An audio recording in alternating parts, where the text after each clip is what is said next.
Creep on in, on in, on in.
Creep on in, on in, on in.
And it sound like that. Stepping out in my big black chucks. Got the water beads, croaker sacks, big kickers, Romeos and Stacey Adams. On my back I got the sweatshirt, the t-shirt, slingshot. Yeah. On my ass I got the 501s, the khakis. You know, got the fat cake cutter in my back pocket. My hair's like an afro, the braids, the perm, curl in the bald head, you know, and I just say to myself,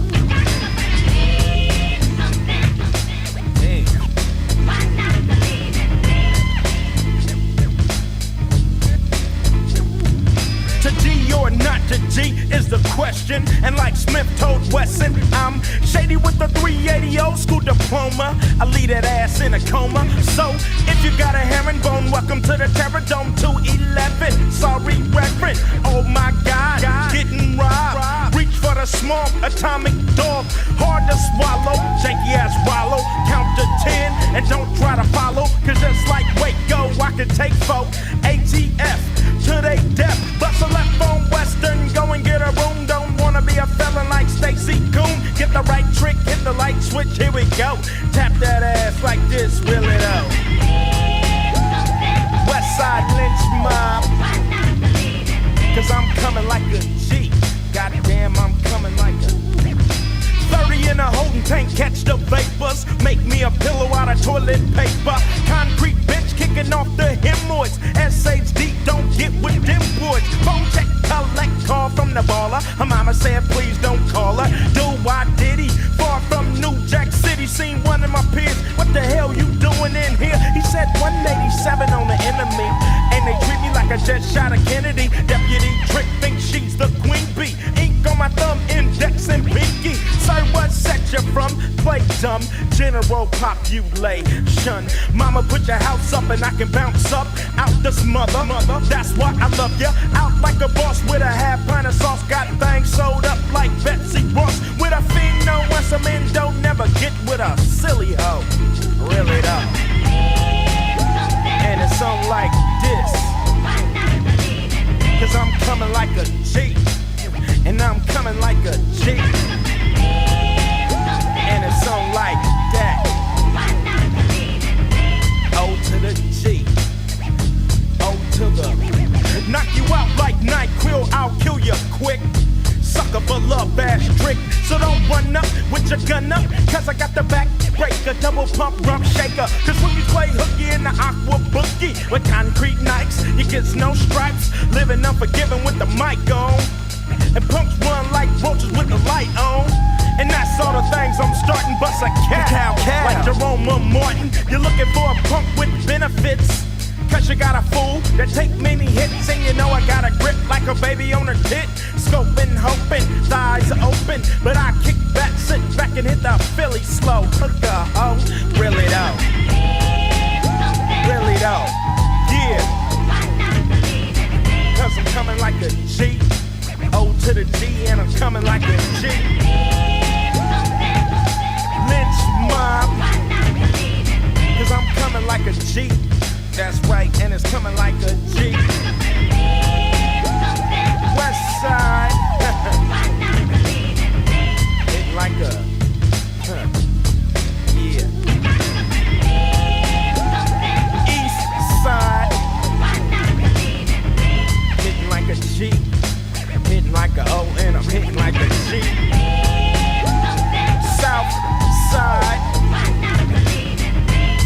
And you know what time it is. Yeah, come on.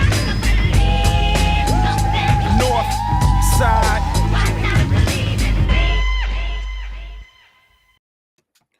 Good evening. Good afternoon. Hello. Whatever we want to call it. What's good with everyone today? Short show today. I got to be out of here at my normal. I want to thank everybody for coming in, showing your face, showing a little bit of love. If you're here with the love, I appreciate you. If you're here with the whatever else, I don't like anything other than love. All that other stuff can go somewhere else, but it's all gravy. I appreciate everyone that's here, that's giving me your 5 minutes or your 3 minutes, whatever time you have to spare. I'll take it. Reason being is because I serve a purpose, I believe. And if you're part of that purpose, I love it. If not, that's fine. If you're here to direct us in another direction, feel free to try. It's been done by a few. It's been attempted by a few. That's what I should say. But I want to thank everybody for being here. I do want to get in real early and say this to you for the people that come in early right now. I want to thank you for that. But I want to apologize for not being here. I told you guys I was not going to be here on Thursday. I did not mention Friday. Let me explain if you don't mind. This is only for those that come in and look forward to the Wyatt Live conversation, our show. Let me just say, I hate leaving people hanging, if you want to call it that. But I do have a real life. You know what I'm saying? I got real things going on, just like everybody else. I don't think mine are more important than anyone else's. I don't think that at all. But I really do have some real stuff going on right now. And what I mean by that is, the summer is almost up and I have children and we got things going on that I have to tend to. When you get kids the age of my kids, they're adults basically. The things that you do with them change. Like they're a little bit more, um, especially in their eyes. I remember the days of just taking them to the toy store was, that was a major move for them. But nowadays, we're not going to buy doll houses anymore. We're actually renting apartments and doing this type of real life stuff and buying dishes and buying things where they can become their own person. And that's basically what I've been doing the last few days. This week right here is bittersweet. This is the last week that I'll have the kids.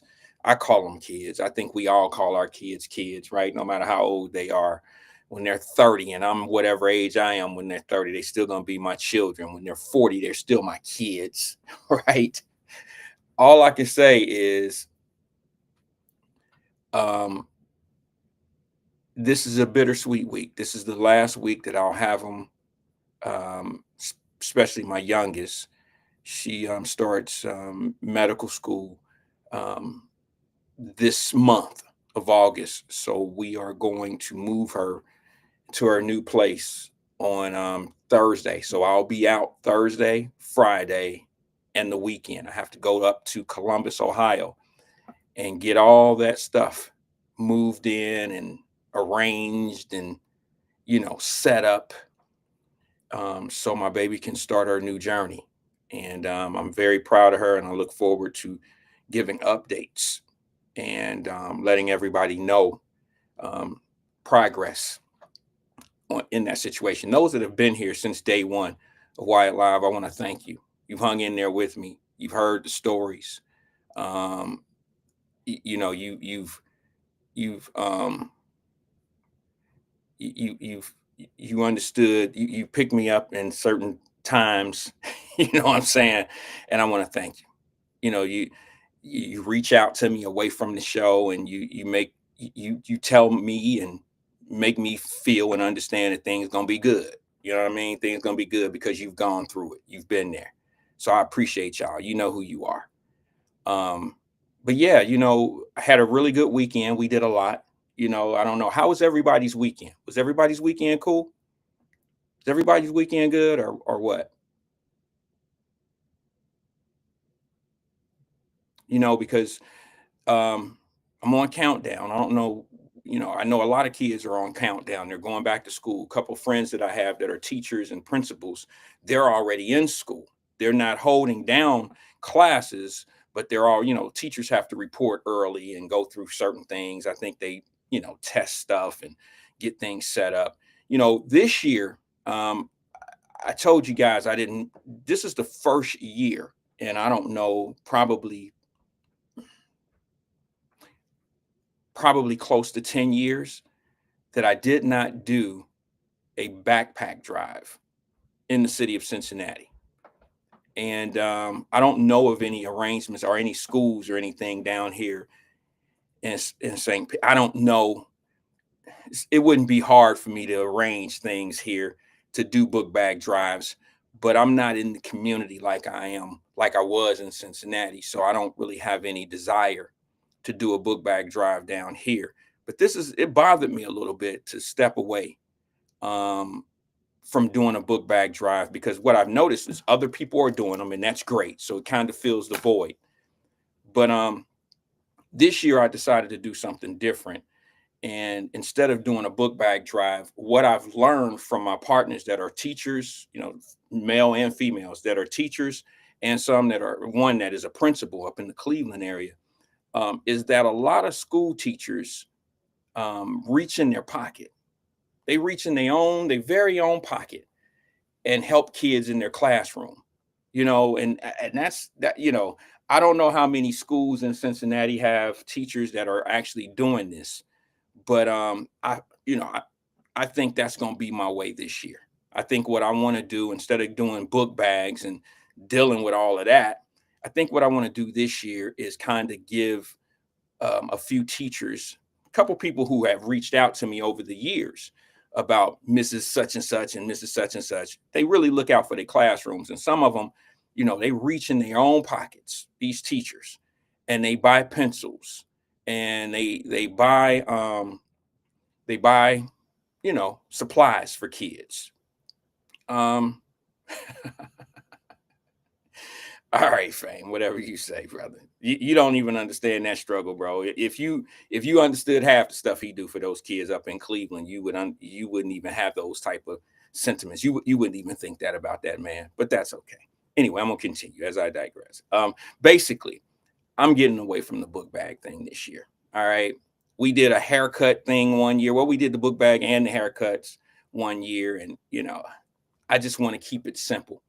And I know that there's some teachers that pull money out of their own pocket, and hey, I think that's a better. I think I shouldn't say better, but I think that serves a purpose just as well as the book bag. And anybody that's doing anything for back to school folks, that's great. I learned yesterday from I don't know if it was email or text. Anyway, I learned yesterday that Ohio has tax-free. I don't know if it's. I don't think it's only on school supplies. I think it's on anything $500 or less. So I want to try to take advantage of this fairly quickly. If you know a teacher, or if you know a principal or someone in administrations of school in Cincinnati, send them my information if they can reach out and tell me what is it that what is it that your student generally needs? Is it pencils or is it erasers? And here's the thing, y'all, you got to understand, I'm an old head at this point. I understand that it's not like it used to be. They probably don't even use pencils in class anymore with these laptops and, all this, new technology probably pushes all that out of the window.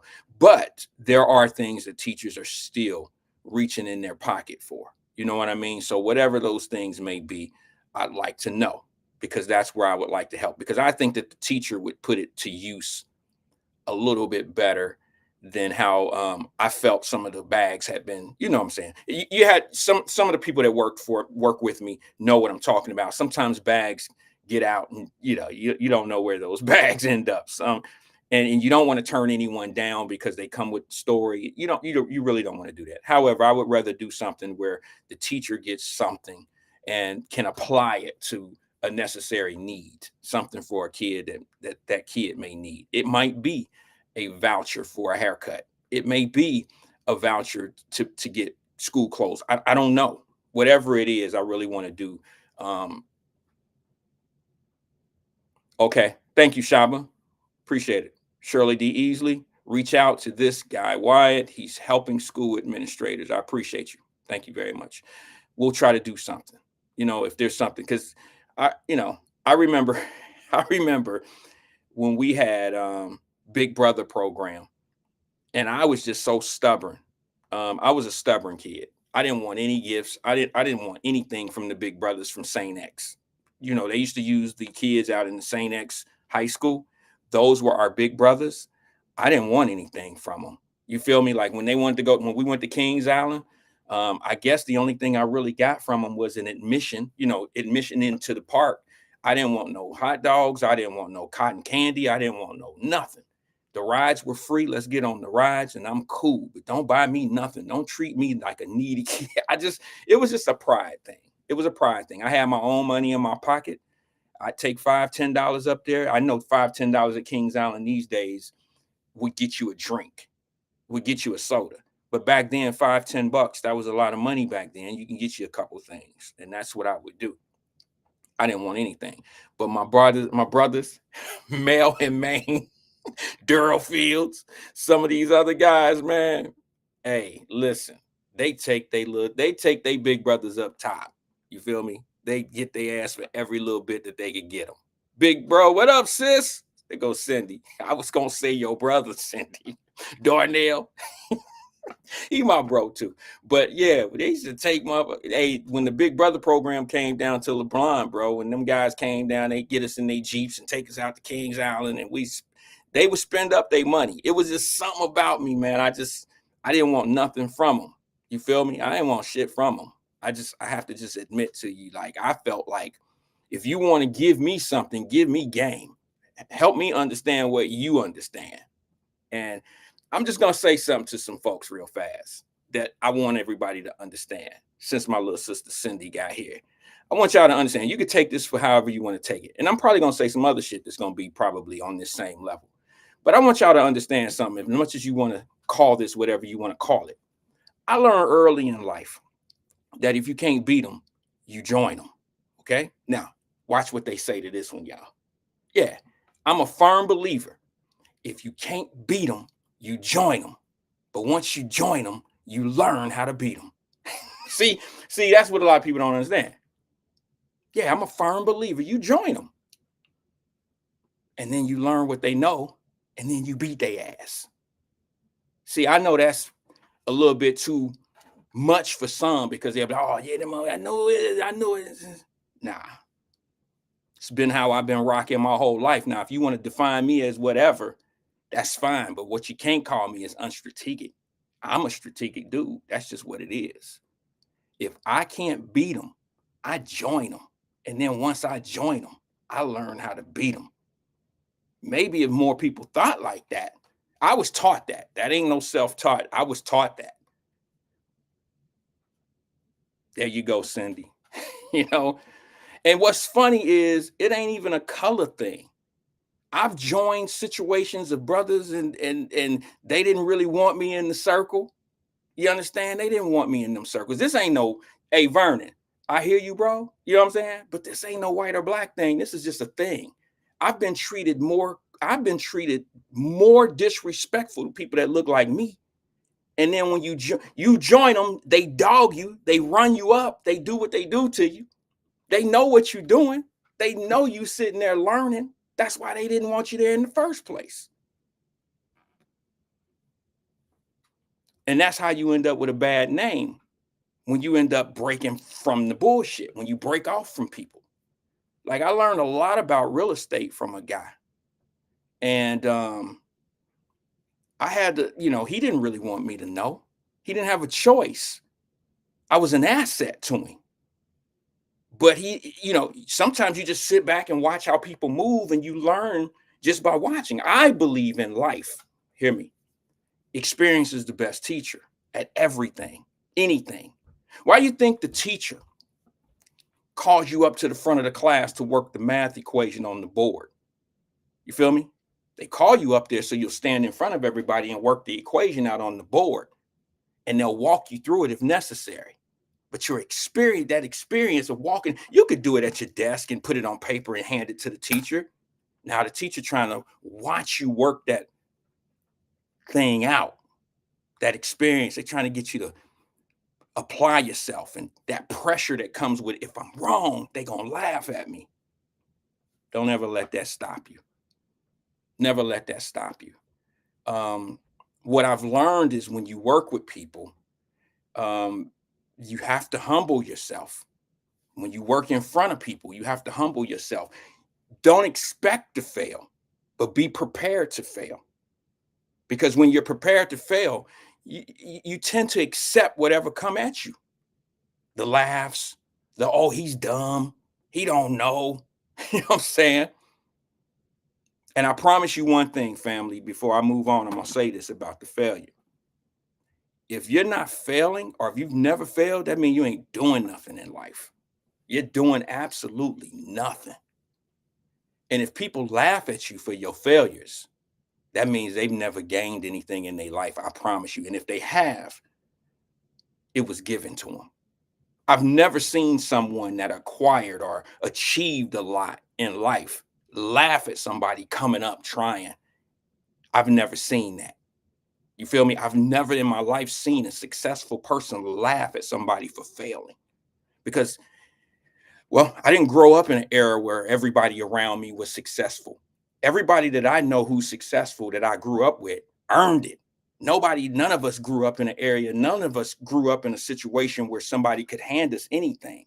And if you did grow up and your mom or your dad or your uncle or your granny or somebody left you some money, Hell, we didn't even know what to do with it. You spend it. First thing we do, go buy a car, go buy an apartment, go buy something that's going to cost you money to maintain it. Never would we invest it. Somebody had to stop that. Somebody has to think a little bit different than that. So, just wanted to share that. Just wanted to share that because a lot of people get on you because you make moves a little bit different than them. And then they want you to feel bad about how you make your moves. And then they try to shame you. And then they try to sick other people on you. And I just want to let y'all know this, man. I'm guilty of this. I'm guilty. I do join winners because I ain't never been able to do anything on the losing team. But one thing I do when I find out the formula, I do it my way. And there's some people that y'all know that I've applied this to in my life. And those people probably don't care for me. They probably think that I didn't see what they were doing. You know, y'all ever been around somebody that you know doing you bad and you just stay to yourself?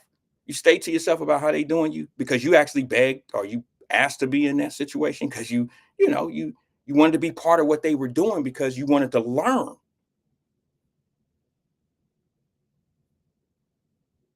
That's just how it goes. But put this one in your playbook, all right? When we started Wyatt Live, I used to say this all the time. Everybody grab your playbook. You know, you gotta run audibles to life sometimes. So put this one in your playbook. This is not a trick play either. This is one of your solid plays.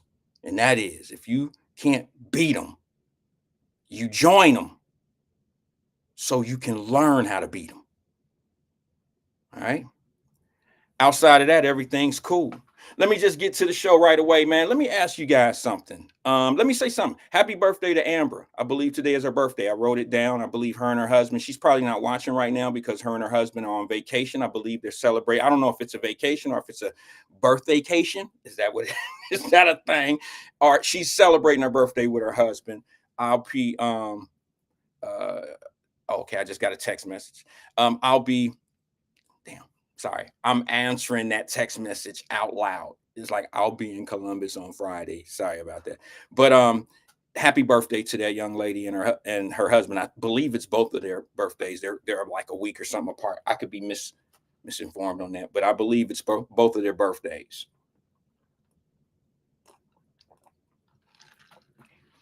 All right, so I wanted to get that out of the way. Happy birthday, Amber. Let me just say that. Happy birthday to her husband as well. What is it? Oh, out looking for apartments. Let me ask you guys something. I'm a little out of the loop. I just got back in the loop of apartments. You know, like when I hear things like affordable housing, when I hear things like rent, when I hear things like mortgage, things that I was so far out of the loop because I don't do residential business at all. Okay, I only do commercial at this point. I'm out of the residential business. I've been out for it's been a while. That all being said, I got a really serious wake-up call the last couple of weeks. And that wake-up call has been the craziness of these rents out here.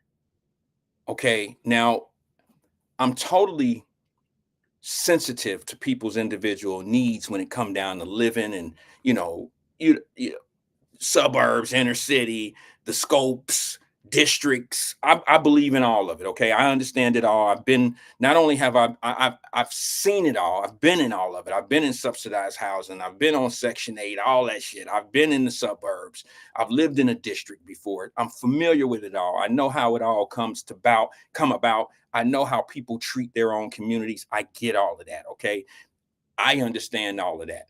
But I believe I lost touch in something. And I honestly tell you, I haven't been in the market to rent an apartment or any of that stuff in years. And I'm talking about even when my oldest daughter was looking at an apartment up in Columbus, it was pretty expensive 5 years ago.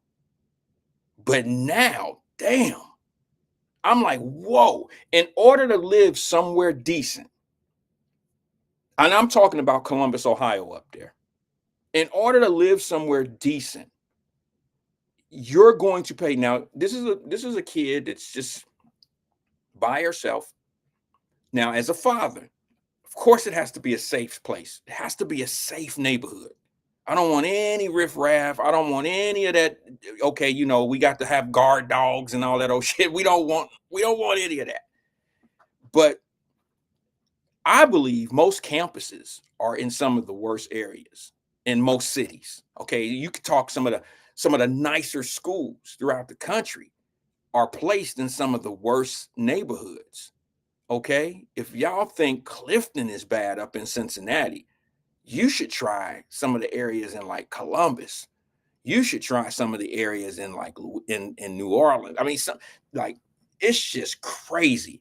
Even in Nashville, the year that my daughter started at Nashville, that few years ago, she there was a shooting right near the the campus, and a little girl from my daughter's building. Y'all know that story. She got shot at the park, and that worries me. That worries me. It should worry all of us.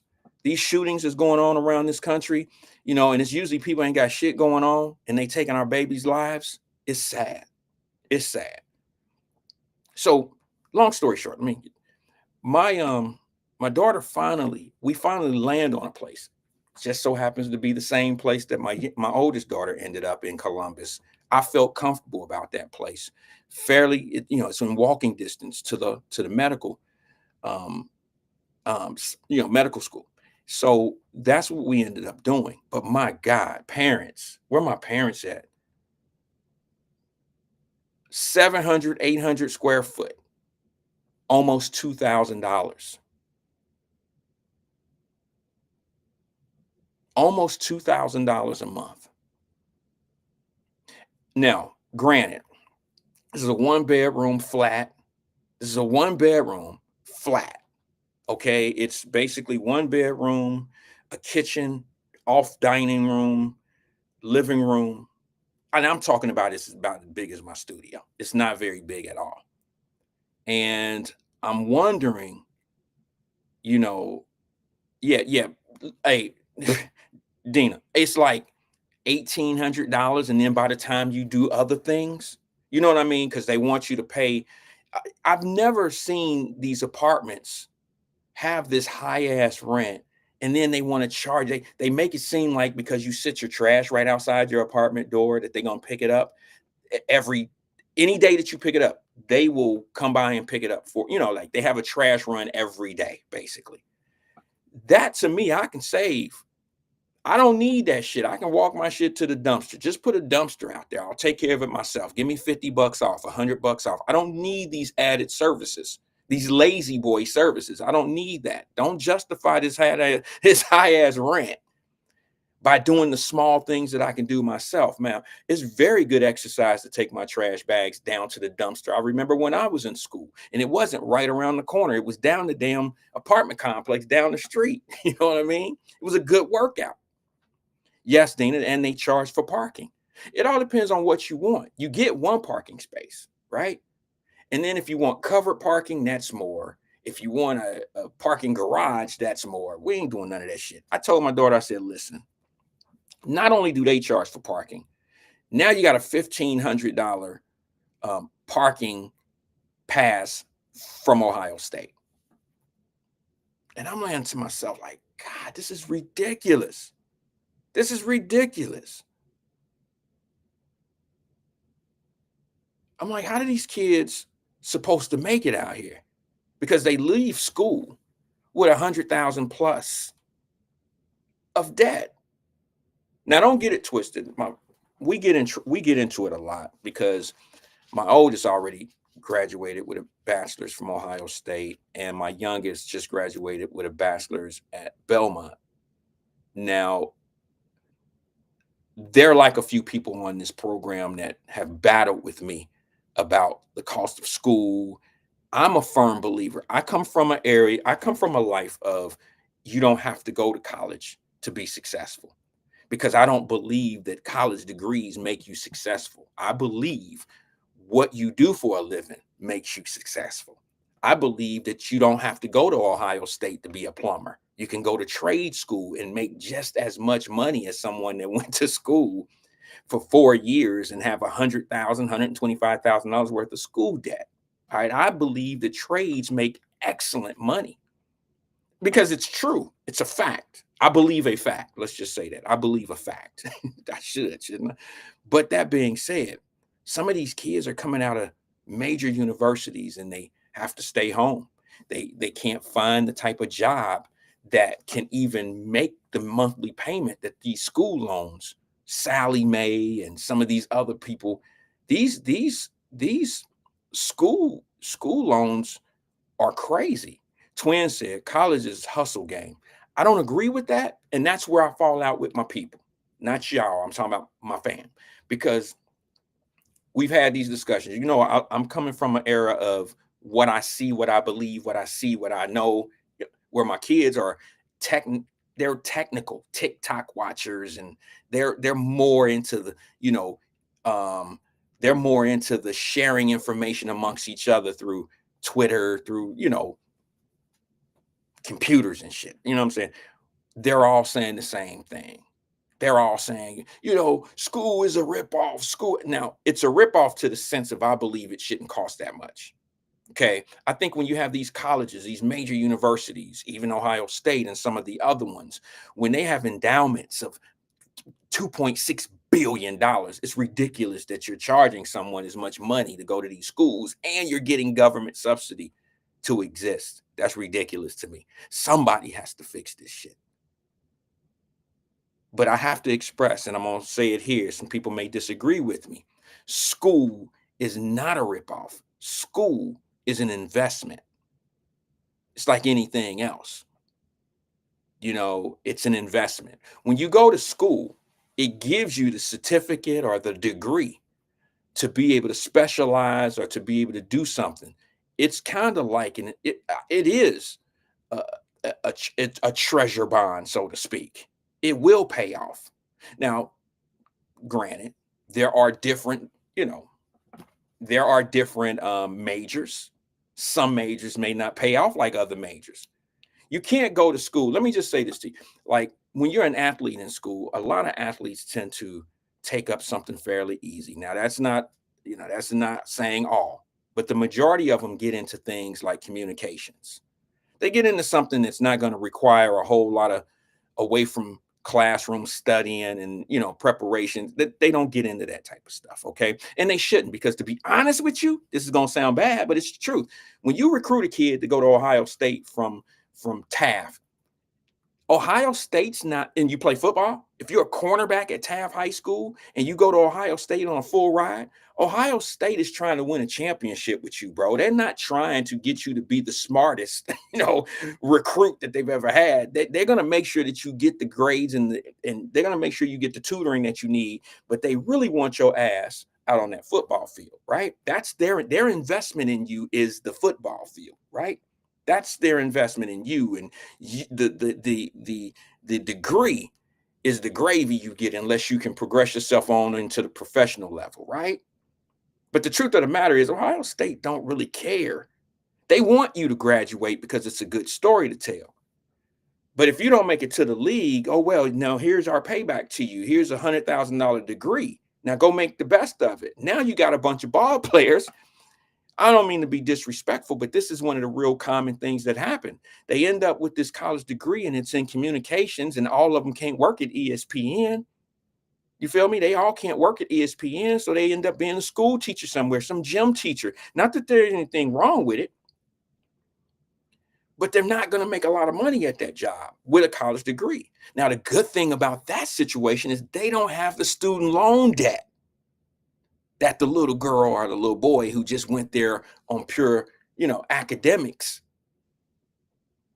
You walk out of school with $150,000 worth of school debt. And then Sally Mae and all these other people, they turn around and they'll give you some time, a grace period, before you start making these payments. Once you get your job, they want their money. And they 150,000, they getting mortgage payments for that type of money. Mortgage payments. They want $1,800 a month on a $150,000 bill, stuff like that. These are troubles and problems that a lot of people may not be facing, but this is real. I'm just telling you something that's going on that's real.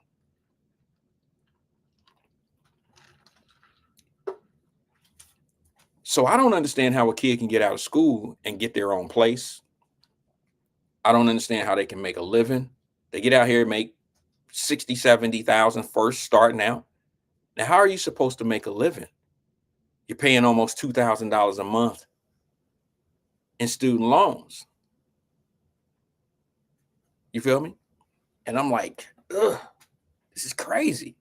And then you get, if you want your own place, where you gonna move? Because I don't know anything that's worth having for some people that's, even if it's a 1-bedroom, I don't know anywhere you can go that's less than $1,500 where you're not gonna have to walk out with a shotgun and a pit bull on your side. You feel me? In order to be in some of these nice apartment complexes or something of that nature, you're going to spend $1,500, $1,600 for a 1-bedroom apartment. And I don't know if it's going to be necessarily the best, complex. I don't know. I just think we need to pay attention. I think something needs to be done. And there's a lot of different reasons why things are so high. When it comes down to furthering your education, when it comes down to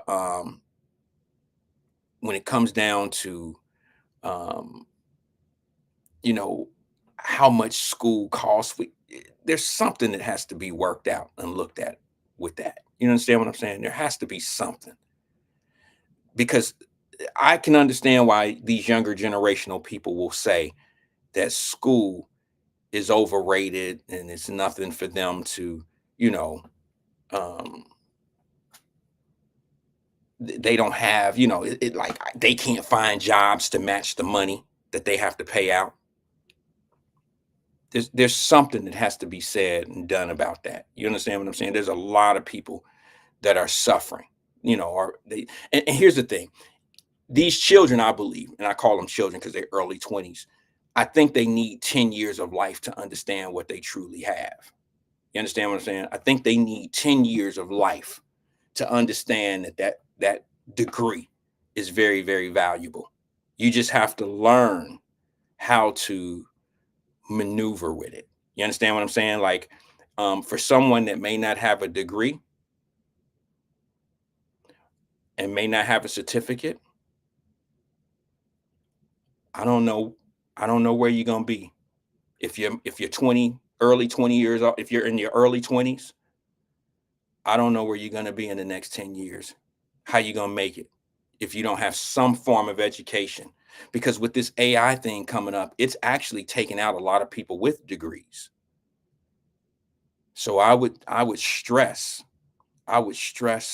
for anyone that may have a child or a grandkid who hasn't made their mind up yet, you're gonna have to stress it to them what's going on, because I can see it. I mean, some of the things that I'm dealing with now, some of them things that I'm dealing with to this day, it's like, you can see a new world coming. You could see a lot of the people and a lot of the things that I've dealt person to person with. Those businesses, those entities don't need a staff to do the things that I used to do with them. Some of my business has been cut because I used to work one-on-one with people and it was a lot easier. Now they don't necessarily need me. They don't need their staff, nor do they need me. So I'm going out pretty much at a good time. That all being said, man, I want to thank everybody for being here once again. Let's see here.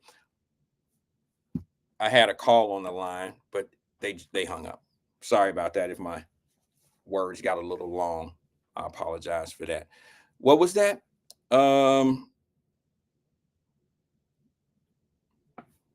That's a reply. So let me just see what the original was.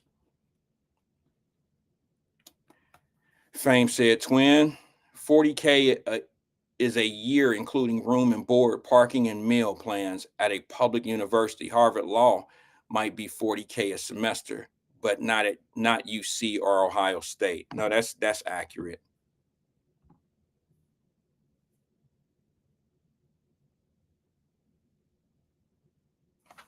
Hold on, let me send this text back to my daughter if you don't mind.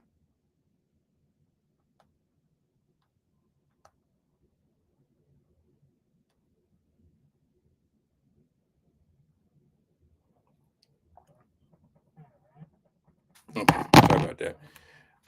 Yeah, that's pretty accurate what Fame just said as far as the dollars amount. 40K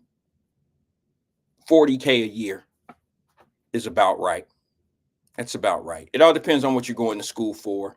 Some majors require more credit hours than others, and I could tell you what states. See, for me, I told my daughter I would stay on campus for the same money that I cut down a whole lot. I don't necessarily need a car. I wouldn't have to pay parking because if you stay on campus, you can pretty much walk everywhere. I just would do things different. I think boys and girls are a little bit different when it come down to certain things. I know ladies like to have their own apartments and guys do too. But I think living on campus would be pretty cool. And the reason why I say that is because, I'm okay in social spaces. I'm okay. You can get a place without a roommate. It's a little bit more, but I think I would save the money. When you live on campus, you get an eating pass. So now I don't have to go out in the economy and spend my money. I would be able to use my campus, my campus cafeteria. I would just pay the $400 a semester to get those eating passes, things of that nature. There's just so much money you can save by living on campus. You're going to pay the same amount in rent, but there's so much more that comes with that dollar figure. That's just me. I would buy a moped. I would say, hey, Dad, hey, Mama, I want one of them scooters. That's what I would do. I would get me a scooter and ride around. Now in the wintertime, that might be a little tough, but that's what I would do. That's just me. That's just me. Let me go to the phone lines, man, before I get the show started and see what's up. Now, like I said, I got to be out of here on time today, guys, because I'm usually out at 3:30. I'm going to have to be out of here a little bit before 3:30. I have a 3:30 appointment today. And so I'll do the best I can to get done a little bit before then or right at. Okay. Good afternoon, caller. This is Wyatt. Who am I speaking with? Hey, this is Cincinnati King CK. How you doing, Mr. Wyatt? CK, how you doing today, brother? Long time no talk to. Yes, 40K is that's pretty good. It's a good start. It's a good start. If you're going on a run from felony charges, it's a good start to have 40K saved up. If you're on the run, but we pretty much want to double that for comfortable living. If we could double that 40K to 80K, I think we can live comfortably and set up a nice retirement fund. Your thoughts? I don't know what the hell you're talking about, CK. You said 40K when I picked up the phone. I said 40K is a good amount to start with. But if you want to live comfortably, sir, you should double that to 80, and we could do good. This is with your word. You said 40K, sir. No, Fame Rosting, I believe, and maybe I read the comment wrong, but I thought he was talking to someone in the chat, and he said it's about $40,000 a year with room and board and school. And I'm saying, yeah, that's an accurate figure. What are you talking about? Right. Yeah. I'm saying that's cool. I'm saying, so you're saying that 40K is putting you in debt. That's the whole thesis. No, I think 40,000, portion. To be honest with you guys, if just using Fame's number, 40,000, 20,000 of it is room and board. Okay. If you get out here in the economy and live, like if you're out living in an apartment or, rooming and out there off the campus, you're going to spend almost $20,000 a year just in rent. If you're staying somewhere that's $1,500, $1,600, if you're okay, let's round it. If you're staying somewhere that's $2,000 a month, that's what, 24,000 a year, right? Make sure it's under 1,000. We going 1K, sorry. sir. Don't go over 1K. I want you curving. You putting too much on that rent, sir. Go under 1K, maybe 8, 9, 25, something like that. 8, Keep 9, your rent 25. under 1K, What are you sir. talking about? 8, 5, 9, 20. Yeah. What you? Okay, first of all, you're not gonna find anywhere unless you roommate with people, and that could be very dangerous. But you're not gonna find a place that's secure.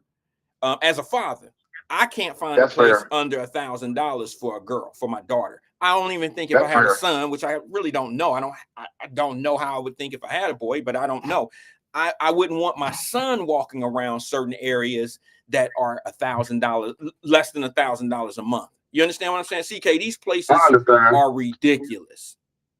They're ridiculous. Right. I mean, to pay $1,000, you still you would be walking up 6 flight of stairs and damn near an abandoned building and calling that an apartment.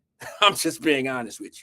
Yeah, I respect your safety concerns, because you're right. That is part of it too. We need to keep everything kosher so we can, get to our end goal. So I do understand you do have to pay more for that. So I was disconcerting your main concern. Yeah, so, I don't know where the 40. So you're saying at least 1,400, 1,300. Let's try to curve it down just a little bit. Well, if you pay $1,300, you're gonna have a roommate. Okay. Because a 2-bedroom, if you get a 2-bedroom, and this is just for younger folks, me, I know I would hustle through it. I know I would be able to maneuver through this situation. But if you have a daughter and you're paying $1,300, she's gonna have a roommate, because now that 2-bedroom apartment is gonna be $2,500 a month. I'm so glad I don't have kids now, because I can't even afford what you're talking about for me. I know. I can't pay it for me. I feel you. So now I'm glad I don't have seeds. No, I hear you on that. I hear you on that. And that's what hurts, man. You're talking about more. Her rent is more than mine, and I'm a full-blooded gray-haired mammal. This is like you said. That shows I have to step my game up. You see what I'm saying? Because I don't have no kids. Now it's time to get to the 6 figures. No excuses, Wyatt. Tim Scott, what's up, bro? He says at Notre Dame, which I know his son. Hopefully your son is doing well there, Tim.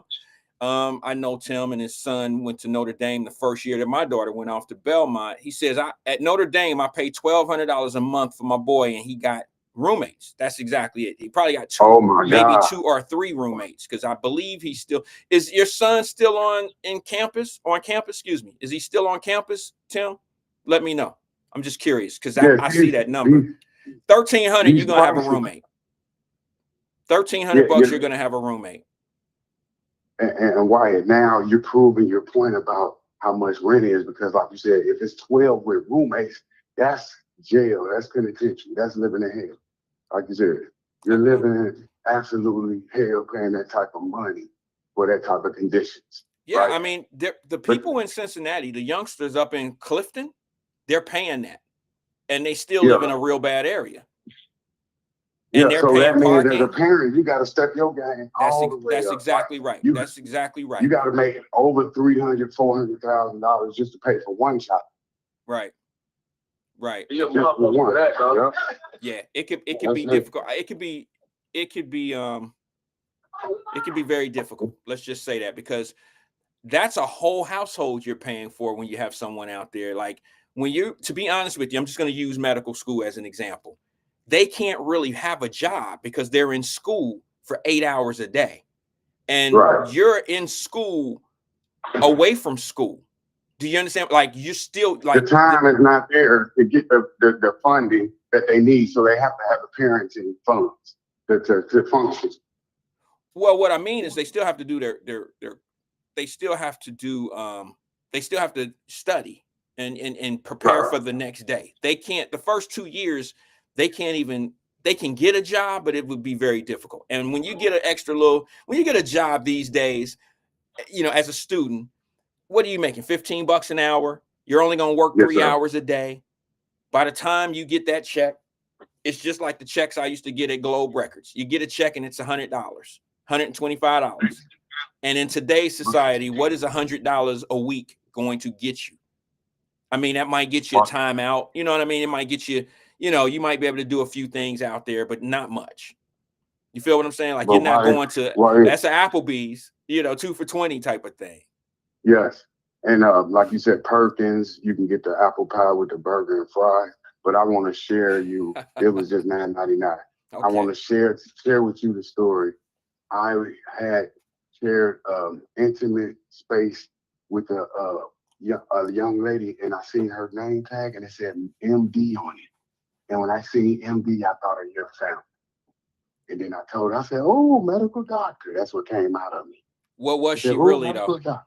She was a medical doctor. She was a Where'd you see Caucasian her? medical. Where'd you meet her? Uh, Where'd you meet her? no, I seen her at the Cooper's Hawk. Oh, you go The to Cooper's Cooper's Hawk. Hawk? Yeah, that's my crowd. That Oh, was my get out of crowd. here, CK. You ain't a Cooper Mhm. Hawk type. Your Yes, conversation ain't, I'm a your wine tasting conversation guy. don't say Cooper's Hawk nowhere in it. I'm just, Let no, me no, I'm say just the playing. Abram. I shouldn't have said it. Sir, I'm just playing. I'm just kidding. Wyatt, I'm just kidding. I know Wyatt. you. I know you way smarter than you come off to be, brother. You just be on here capping. That's all you doing. But go ahead. Go finish up, man. I got to move on. Go ahead. Okay, the egg rolls are quite pleasant, but yes, we shared this moment, and I looked at our accomplishments, and then I was looking at your journey, your family's journey to become a medical doctor. Okay. You see what I'm saying? I got you, bro. That is that, and I'm calling in to let you know this is the most. I told her it's the most difficult profession. It's more difficult than life. I told her that to her face, and she agreed with me. Someone wanted me to ask you if you got your GED yet. Yes, remember I told you I got it. I passed it. I just wanted I them to hear told you you. say it. I No, just but I remember, but I had cheated. It wasn't a legitimate. It wasn't an integrity. okay. You know what I mean? All right. Well, CK, Yeah. we're glad, Yeah. man. Maybe Thank you, brother. I appreciate you, Yeah. man. Thanks for sharing your information and Okay. engaging All with right. us. Thank you, Yeah. brother. Appreciate Yeah. you. All right. Thank you. Cooper's Hawk. Kim, I'm just saying. I mean, based on what CK, my guy. I'm gonna ride with anybody that call in and rock with us, and all that type of stuff. They part of the family. But you don't give me Cooper Hawk vibes. I'll be honest with you, man. I don't do Cooper's Hawk. I think I'm not a drinker. You understand? I'm not a drinker. I don't like wine. I don't do wine and all that. I don't do none of it, to be honest with you. But I know it's like a social fit in the crowd type of a circle type of thing. And I'm not that type of dude. I don't do the bougie thing like that, bro. I don't sit around and smoke a cigar, sipping on wine. I don't do that. I have other vices. I have other things that I do to make me feel good or whatever that does for them. I don't know, but that's not one of my things. I'm just being honest with you. I don't have a problem with people that do it. It's just not my thing. You understand? I'm the type of guy that can sit at home, CK, and drink sweet tea with lemon and watch television. You know what I'm saying? I can watch a movie or watch a series or something of that nature. I'm an easy going guy. I'll be honest with you guys. I don't know about you all. I'm not trying to speak for everyone, but I don't do crowds anymore. Those days of being out in the public crowds and these big rooms and all of that, I'm done. I don't really do that anymore. And it's not because it's not for any other reason than what it truly is. I really think that's where some of the shit happens. Like, a lot of things happen. I only did it to rub elbows and rub shoulders with people to try to make moves. I don't do it I don't need crowds for social. I don't have anxiety. I don't need people around me for me to feel like I had a productive day. Like, I don't need validation from people. I don't have to pull up, you know what I'm saying? And all that I don't have to rock a $25,000 Rolex. I don't have to do stuff like that. Anything that I have in life, just like most of us here, I kind of have it because that's what I enjoy. That's what I want. I don't buy anything to make for you. You know what I'm saying? Anything that I buy is always for me. I'm selfish. I'm very selfish when it comes to that. I don't really care what your emotions call for. For you to feel a certain way about me when it comes down to how I'm doing some things or whatever. I can't say I've always been that way. I remember when I used to wear a whole bunch of jewelry. I remember I used to wear a bunch of gold chains, and it was like, looking back, that was the younger me. That was the younger me, and I'm like, we didn't know any better. I wouldn't be mad at anybody. I used to rock $600 sweatsuits. You feel me? Like, for what?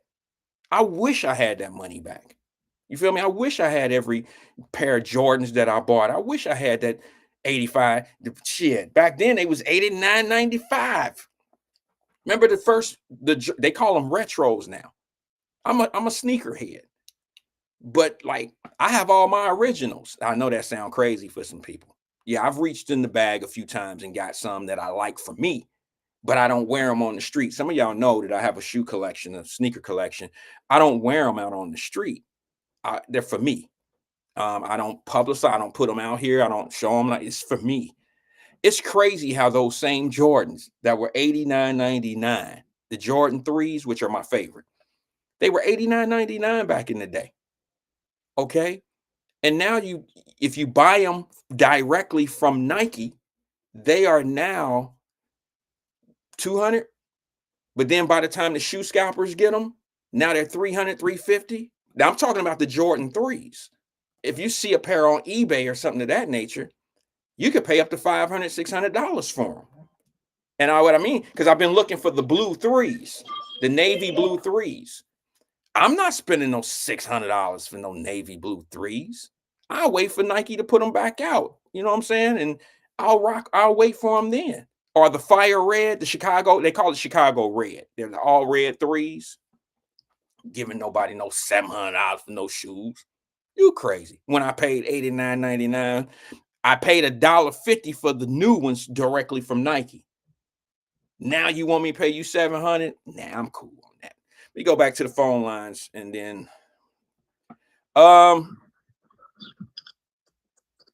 good afternoon, caller. This is Wyatt. Who am I speaking with? Hi, my name's Edsel. Hey, Edsel, how you doing today, brother? I'm pleasant per usual. How are you? Good. I'm holding on, man. What's on your mind today? Couple of things, not a whole lot. I used to get retros too. Jordans? I think the last pair I got, Jordans? Retro Jordans? Yeah. Okay. Oh yeah, that's all. Yeah. When I say retro, that's all I'm talking about is Jordans. Yeah, I used to get them. Then I think the last time I got a pair was like probably 15 years ago. Okay. Because I'm gonna be honest with you, too many white people started wearing them. Took the coolness out of them. Okay. You know what I'm saying? Like white people was wearing them, and but you hear about all these, like they're still like robbing and shootings at these Jordan releases. Yeah. And I just feel like in 2025, like Nike's kind of causing that. Like there's no reason why these shouldn't be delivery only now. Online orders only now. You shouldn't be having releases at a mall anymore in 2025. Right. Well, I think you have a valid point.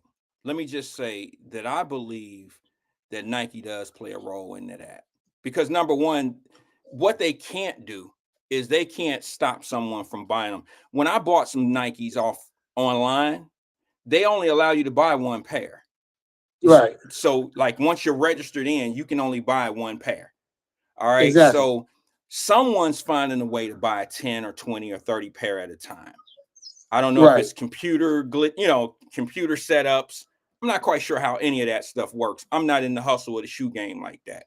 However, somebody's finding a way to get them in all these little shoe stores, those little, those shoe stores they have now where they're exclusives and they may only have so many pair of Jordan. Size 12. Yeah, you know what I'm saying? Somebody's finding a way to get those things in there. I don't know how they're doing it. I don't even care, to be honest with you. I'll never pay $700 for no Jordans.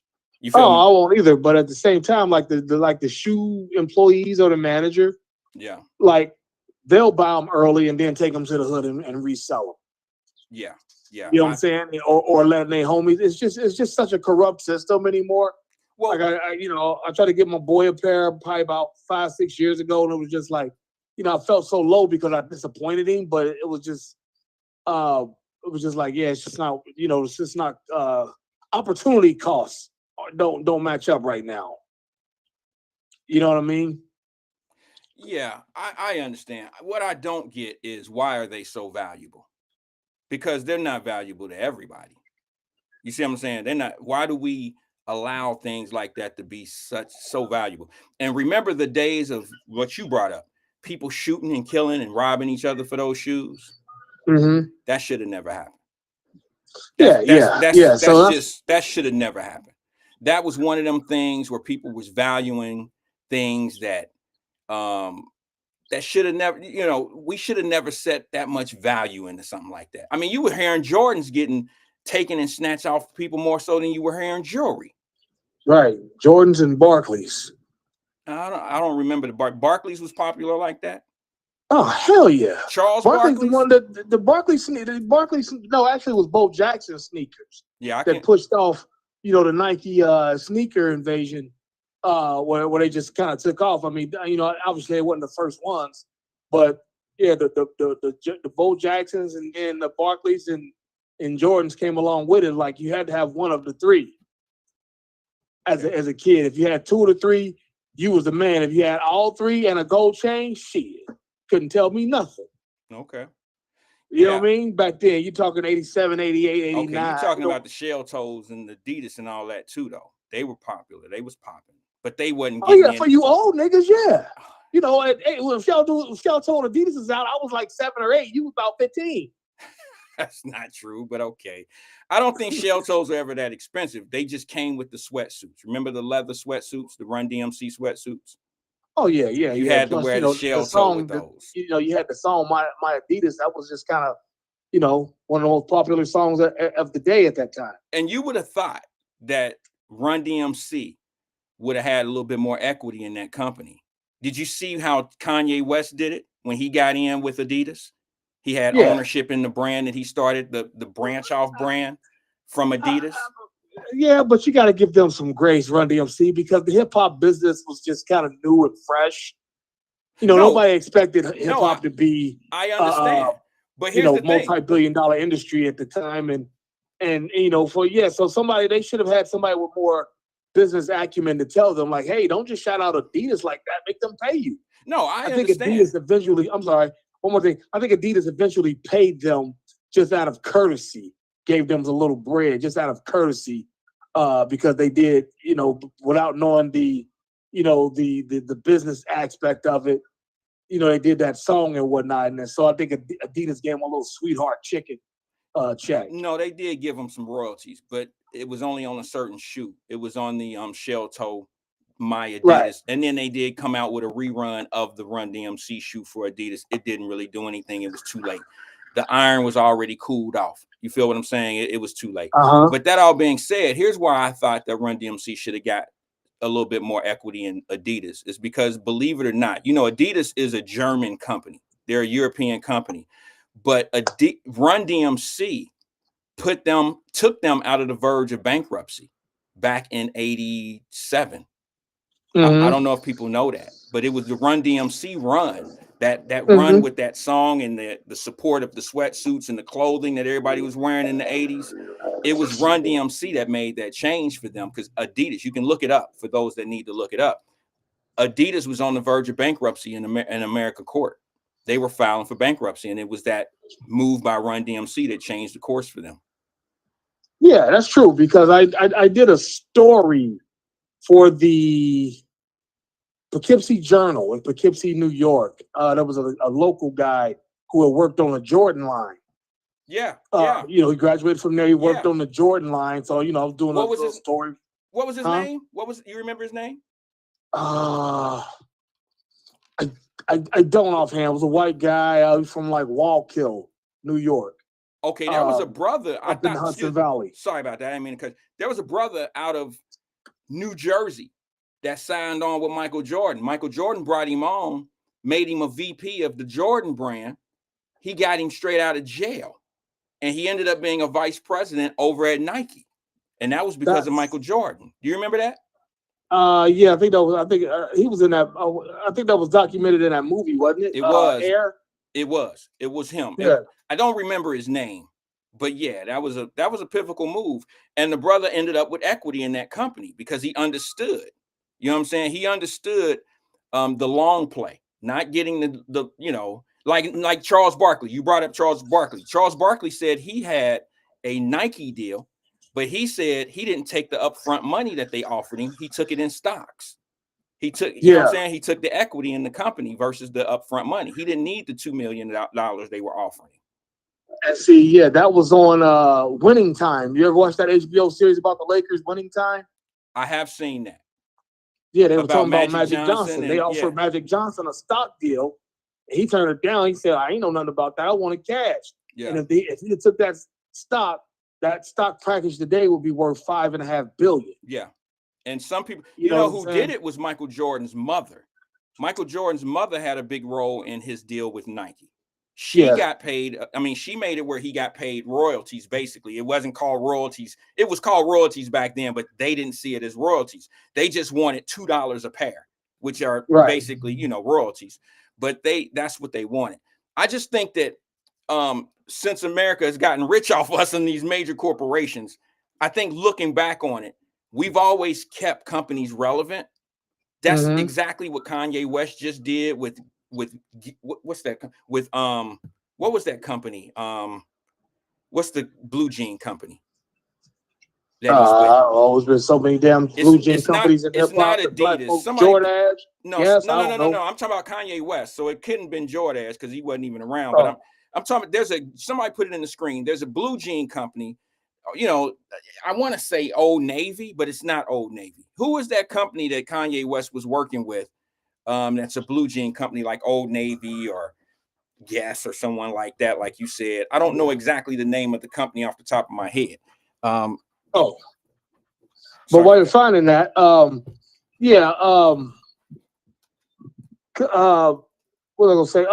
And as far as the town hall meeting tonight, I think your boy, first of all, they were smart in picking the West Side because they ain't gonna come over there with that rah-rah on the West Side. There won't be any rah-rah. We don't do that over there. Hold on, we're very civilized people. Hold on, let me say this one last thing before you go there. John Ludd said Gap, and that's exactly who it was, the Gap Company. Let me just say something about that real fast. Not only did Kanye capitalize on that and get equity in that company, the Gap got played twice, and we should have been paying attention. Does anybody remember the first time Gap played? I'm shocked. LL did the there you go FUBU commercial inside the Gap commercial. I would be shocked if you didn't know this, Fame. But LL doing that FUBU commercial, it was actually a Gap commercial that turned into a FUBU inside the Gap commercial. Right. There you go. And that type of stuff, man. If you can't beat them, you join them so you can learn how to beat them. And if you look at how Dame has been able to move that FUBU company, he built the equity, sold it, and then bought it back for a fraction of what he sold it for. Right. Now I don't know if he can bring it back. You got to get your own ice. You got to get your own. You got to get your own. But you got to get your own ice. You know what I'm saying? But yeah, as far as tonight, Okay, go ahead on that. Like I said, on the West, we're generally civilized people on the West, but I'm just kind of upset that that the local black radio station finally, when they mentioned it and they try to, I just don't like how they seem to forget that there are actual live Black Americans that live on the west side of Cincinnati in Hamilton County. They seem to forget about us. We're like the lost tribe over here. You live on the west side? We don't matter because we don't live, we're not walking distance to the Madisonville Rec or the Avondale Town Center. You live on the west side of Cincinnati? What?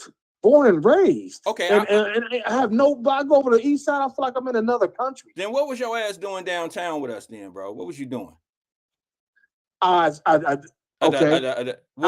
heard about what was going on at LeBlanc, that there was a shooting contest, a basketball shooting contest, and I had a warm-up J back then. And so I came in there, I made it to the second round, and then I guess my elbow got tired or something. That's why I didn't make it to the finals. But I remember launching threes, and you was like, I remember seeing your face. You was the only dude that was that kind of light-skinned. Light-skinned, but wasn't like biracial looking light-skinned.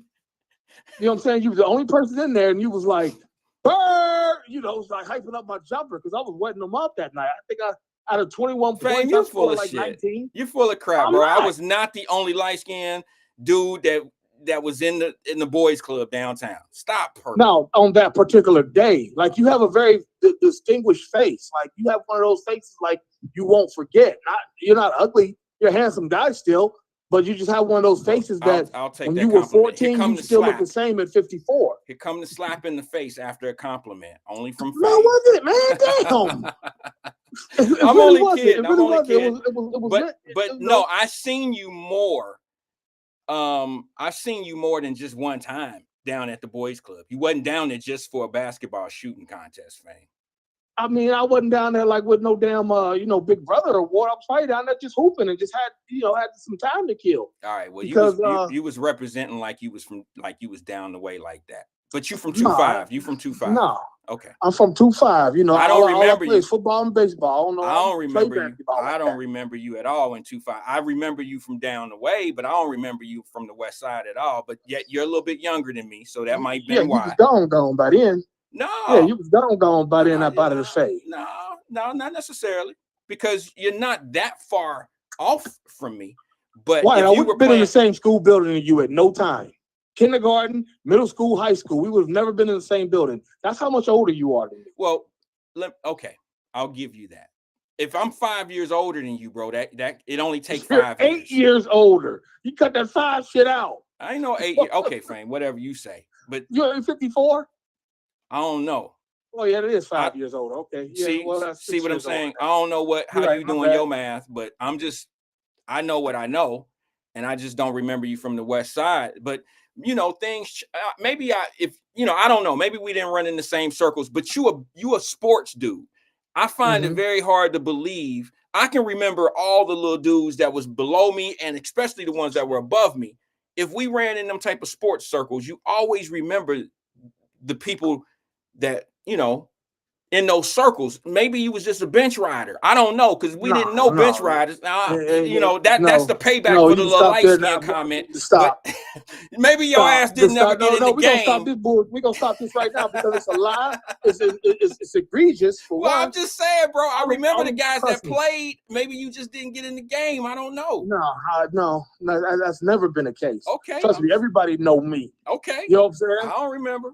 I'm like, oh, you ask somebody, he used to play baseball. He used to race. I bet you can't. I bet you this. I bet you if you play football, hold on. He get concussion with the quickness. Hold on. You can ask anybody and everybody that's from my era, if from downtown to 2-5, they know me. They remember me, and most of them I remember you as Selector, the nigga that used to cut, scratch, transform with finesse. No, I'm talking about as a kid. I'm talking about I played sports because I got in the game. I scored points. I played defense.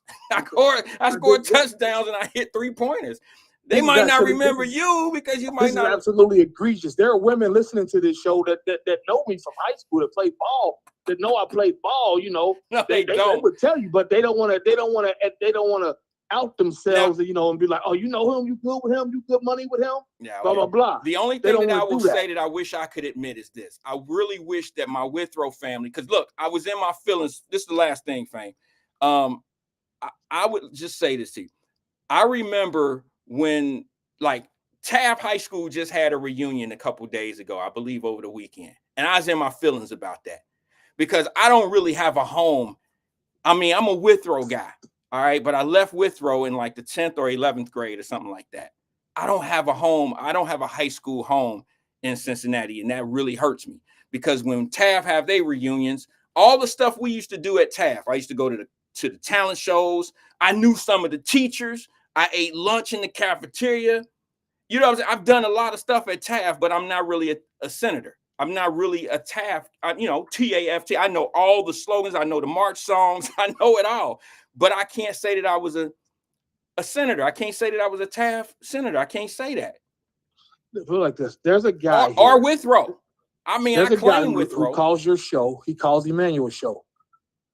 Hickson, Dante Hickson. He can tell you he's older than me, but I came right behind him and jumped right in. I've never played JV football, junior varsity, never sat the bench. You see what I'm saying? I never had to experience that. I don't know what it's like to watch another nigga play.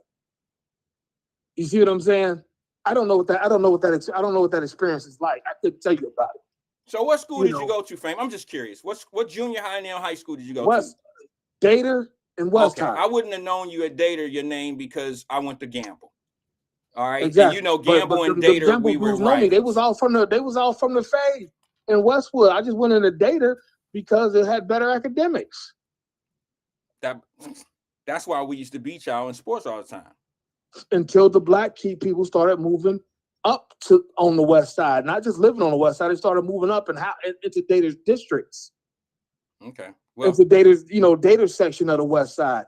And they started having some people from the east side bust over there and whatnot. West side too. That's what I'm saying. High school sports, I never lost to a Cincinnati Public in nothing. Football or baseball. And this is documented proof. I never, because we won the league every time. You ain't won that. Okay, we did win we won the league except for my senior year. We lost to Colerain, and that was right when Colerain started to take off as a program. But other than that, and Colerain ain't even Cincinnati Public. I never lost to a Cincinnati Public school in any sport. I didn't hoop, so I can say that the hoop they were going back and forth. But like some of these schools, like Taft was so bad they wasn't even worth putting on the schedule. Woodward wasn't even worth putting on the schedule. Okay, you going too far. For what? And Withrow was in our league. For what? For what in sport? Any sport. Because they were trash. They was lean on me schools. That's not true. I remember Taft was good at basketball. Kennard Johnson, Montez Johnson. I'm talking about football and baseball. I just asked football, you. Taft had like 17 players. Like you know what I'm saying? Like we was knocking out. Like Kate didn't want it with us. They said we were too big. I seen the fact. What facts? What school was this you talking about that you went to?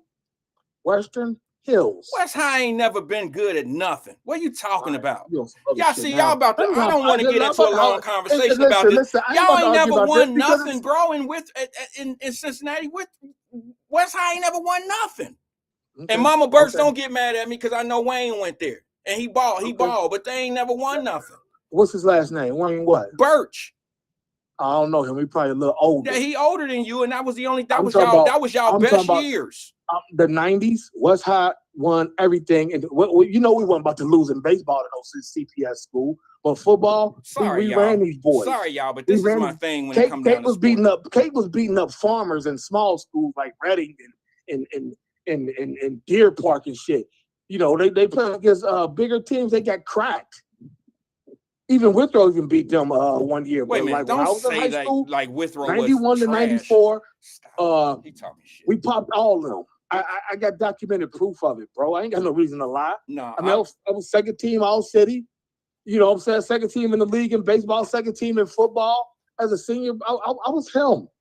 I asked to play college. I didn't want to play for the small schools that asked me to play because, like, why would I go to Thomas More and kick out $25,000 a year in loans and whatnot when I can go to UC for free? The mom was a nurse at the school at the General Hospital, they called it at the time. So I had the tuition remission. So what was the point of going through all that? I'm telling you, I trust me. Right now, at almost 50 years old, you line up your favorite. Any one of you dudes out there want to not believe me? Line up. I'll give you a concussion. You won't go to work for a week. I promise you. All right, Fame. All right. Yeah. I don't remember West High winning nothing. Off here because you once again you've become Bin Laden and hijacking shit. Hold on. My partner David Goodwin just chimed in here. Now I'm gonna tell you something. He's a West Side. He's a West Side dude too. We all grew up in the Faye. He's a football dude. All right. All I'm gonna tell you is this. Now, whatever he say, I'm gonna put my money on what he talking about because probably I was probably gone. But Dave was like a really good football player. I know Dave Goody. I know. Okay. Let me read his comment because I don't. Rick is my dog. Rick, that's my partner too. We all. That's how I don't know you. How can I know all? How can we all know each other? I don't know you. I don't understand that. Hold on. He said this, and then you can respond. He said, Wyatt, they were good in football and baseball, but they were ass in basketball. I don't hoop.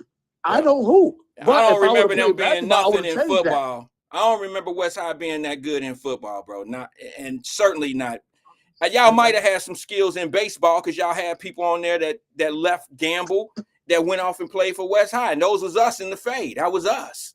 It wasn't me because I wasn't in the city. But it was. No, that's because in baseball we was half white and half black. And hold on. I got some Taft senators saying West High didn't beat Taft in nothing, and you know it, nephew. We didn't play them. They wasn't worth the fucking time. So you trying to tell me that Cincinnati Public School didn't put up the Cincinnati Public School? Hold on, Fame. What you saying don't make sense because those are Cincinnati Public Schools, right? They always put each other on the schedule. That's a GMC. We're fighting for state. We're in Division 1. You're not making much sense. Right. That's GMC, bro. Taft is going 1-8, 1-9 every year. The only win is against Aiken, who only wins one game.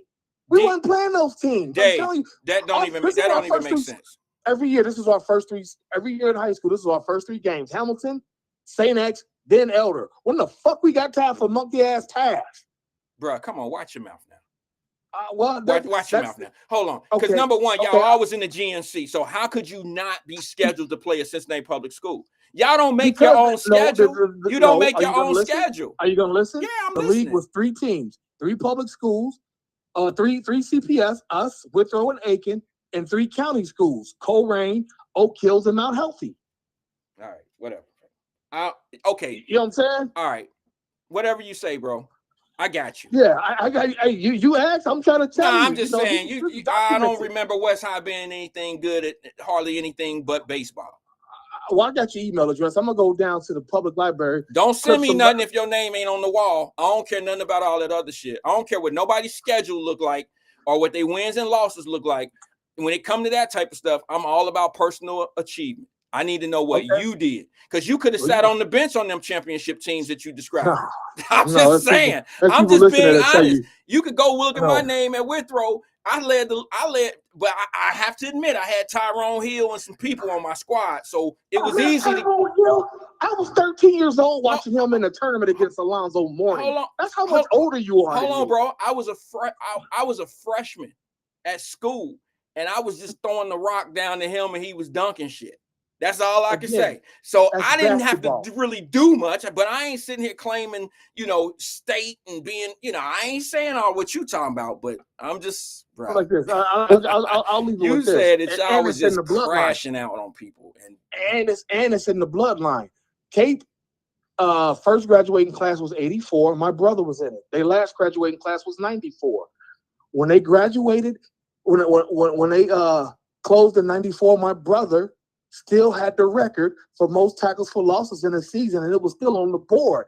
It was like, how come you didn't come here? I was like, because I didn't want to have to follow his legacy. I didn't want to play. So your brother had a legacy there. Oh, he won Inky Awards, and you didn't want to follow that legacy because it was too much pressure. No, because I wanted to create my own lane. Kind of like going Muslim. I wanted to create a name for myself. Nah, that ain't how that worked, bro. That ain't how that worked. And I got the same awards he was getting, but I was getting them from Division 1 high school. What school? I'm sorry. Last question. What school was it that he went to? Your brother? Cape. Okay. Cape didn't last too long though. I wanted to go to Cape, to be honest with you. I love the blue sweatsuits y'all used to wear.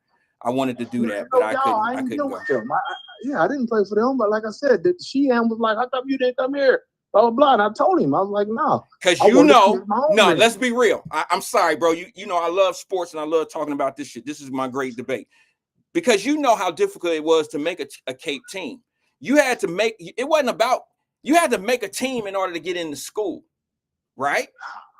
Right. You had to be a track star, baseball, basketball, or a football star to even make it in that school. So could it have been that you didn't go to Cape because maybe you didn't feel good about, like, maybe you weren't gonna make it? No. Or it was the legacy. Janet Jackson never had to get on the casting couch. You know why? Because her brothers had already paved the way.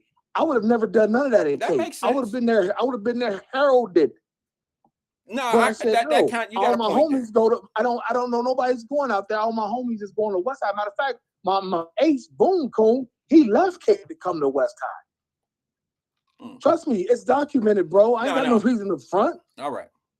So that's all 30 years ago, and I'll catch up with you on the next time. Y'all be safe. Good luck at the meeting. I'll be there. Oh. film it for us. Unfortunately, I'm not in Ohio, so I can't be there, or I would be there. I'd love to hear what's going to happen, what they're going to talk about. You know, I don't know. Fame capping. I'm just reading comments on that, Fame. They say you capping. I don't know. I don't think Fame's name is Fame Rothstein. Okay, so maybe his name is something that I don't know, which I'm pretty sure it is. And I maybe if I heard his real name, it would, because if you know Dave, if you know Ricky, these cats I grew up with, we all know each other. Like, we cool. We, every day we was playing ball together. Like, we sports heads, and we moves, like, we the reason why the team was good at Gamble. We the reason why, you know what I'm saying? We the reason why they were good. You got to, like, I got to know your name for me to put you in that category. Let me go back to the phone lines. Good afternoon, caller. This is Wyatt. Who am I speaking with? What's up, Wyatt? Hey, twin. How you doing, bro? Thanks for holding. What's up with you? I'm like, hey, Fame, something else. I thought that Fame guy said he stay in Chevy, man. Is Chevy considered the West Side? Cheviot? No, I don't think so. I thought don't know. He stayed in Chevy. Maybe. I can't recall people getting robbed over Bo Jackson shoes. No. I don't too much can recall that. I remember Bo Jackson's being. I do remember Bo Jackson's being popular. I do remember them being. I mean, that was popular, but I don't remember them getting robbed. People robbing now. The Jordans, yeah. But I remember the Jordans for sure. But to be honest with you, twin, I can. It's not hard for me to believe that they was robbing people for Bo Jackson's. It wouldn't. It's because. Yeah. It wouldn't be hard for me to believe that. I'm just being honest with you. I don't remember it, but if somebody really had some stories, I would be like, okay, yeah, that's probably true.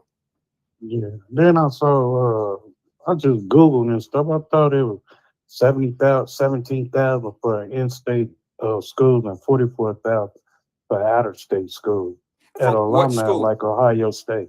It could be. But I just Googled. I'm like, wow. Yeah, no, it could be. My daughter's considered in state. You see what I'm saying? As an Ohio resident. So 1,500 is that for all year round parking or what? You talking about at Ohio State, the parking garage? Yeah. Yeah, bro. 1,500 is for the semester. Oh. Not the entire year. Oh, I didn't know. And it's a parking garage where it's all day access. It's normally $15 to park there per day, maybe even 20. So if it's $20 a day, that $1,500 that you pay, excuse me, is probably right around, it all depends on where you live. Yeah. On campus, around campus. Sometimes kids have hours in between classes.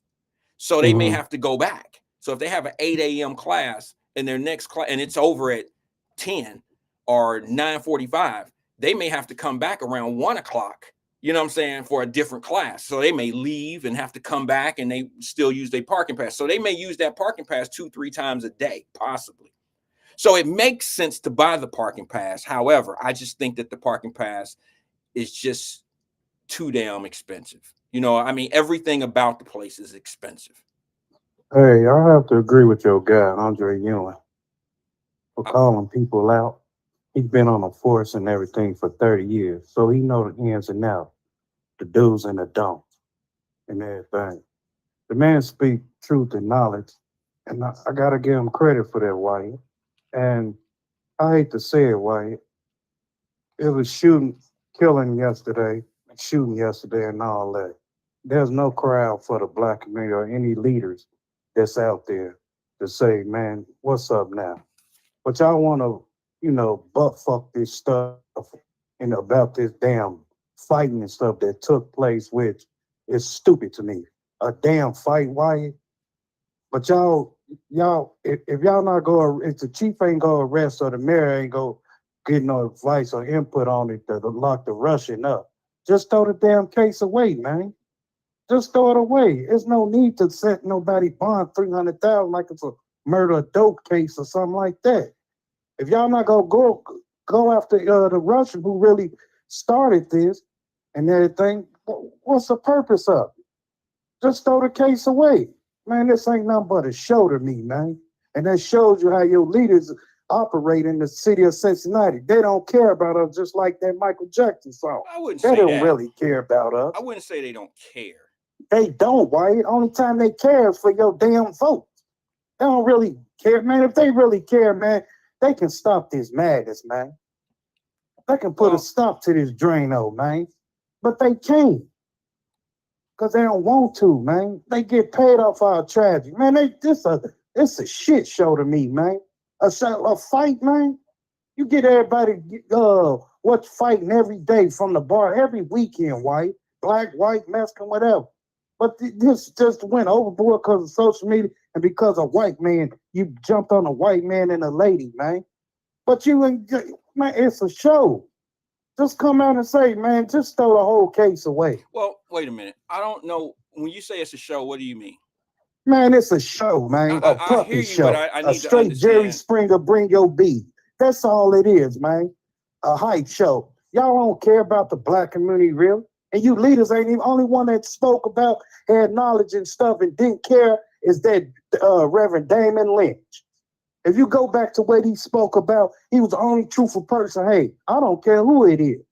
He spoke the truth about it. Even Councilman Miss Park, Victoria Park, she spoke. You begged for it, and this the story, and I love it.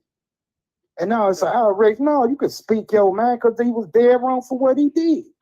You don't go around slapping nobody, man. You think ain't no reback on it? And start ain't nobody go come at you, man. It's crazy, man. It's a show. And that chief knows she wrong for doing it. Just throw the whole case away, man. Start out fresh. And then when them young niggas start crashing out back down on the bank, hey, don't hold them accountable for nothing. No, this the thanks y'all get. Here's my receipt. No, don't crash out on lock them up. You ain't like that Russian. Swin, up. let me ask you something. Do you remember when this thing first happened? Now, I wasn't in Cincinnati. I'm not in Cincinnati. Yeah, I remember it was happening. But do you remember me telling you that this is just what time a was fight? it? Once I left. No, I was still downtown. But I heard it back. I heard it when I got back to the crib. I seen it on social media. I say, wow. Because I was downtown. Do you remember me telling y'all that this is just a fight?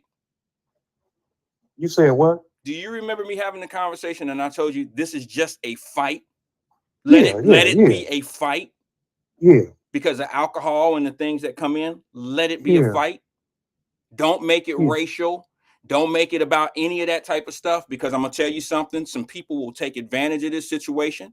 And what they will do is they will make it about race. And you don't want these guys to be charged under racial, a racial crime. A hate crime. You don't want that to happen. Remember that? Yeah, I remember that. Okay, so why don't we just keep it a fight?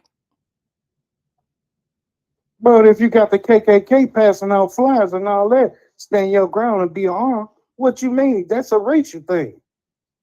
They passing out flyers. But that has nothing to do with the fight itself. Huh? That has nothing to do with the fight itself. Let the courts work its course and let it do what it do. Why come it down? They saying, hey, stand your ground, be armed from these niggas. Basically, what they saying. Go downtown, be armed. Well, they're not going to do that. They're already doing that, though, right? Some people are already going downtown armed. That's what they're talking about with the guns in the cars and people breaking in cars and all that, right? Yeah. Okay, so they're already taking guns downtown. My point is, don't allow people to manipulate it for what it really isn't. All right, that's all you have to do. Fall back and let the courts work itself out. If they can't prove that this was racially motivated, then it's not racially motivated. All I'm wondering, to be honest with you.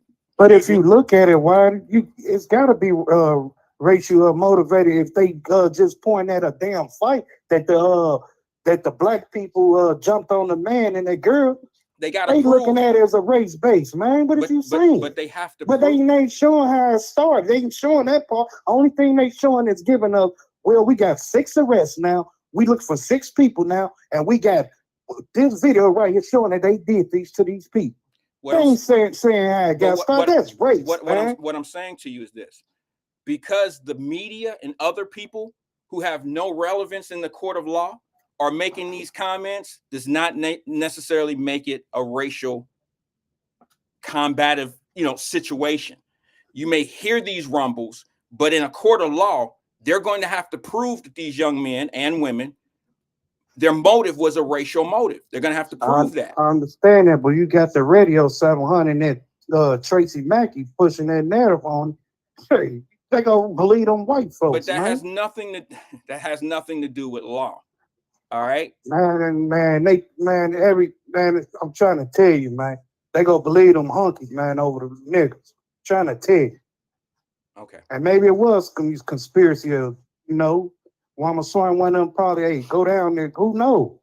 I don't believe nobody, man. It's a game to me.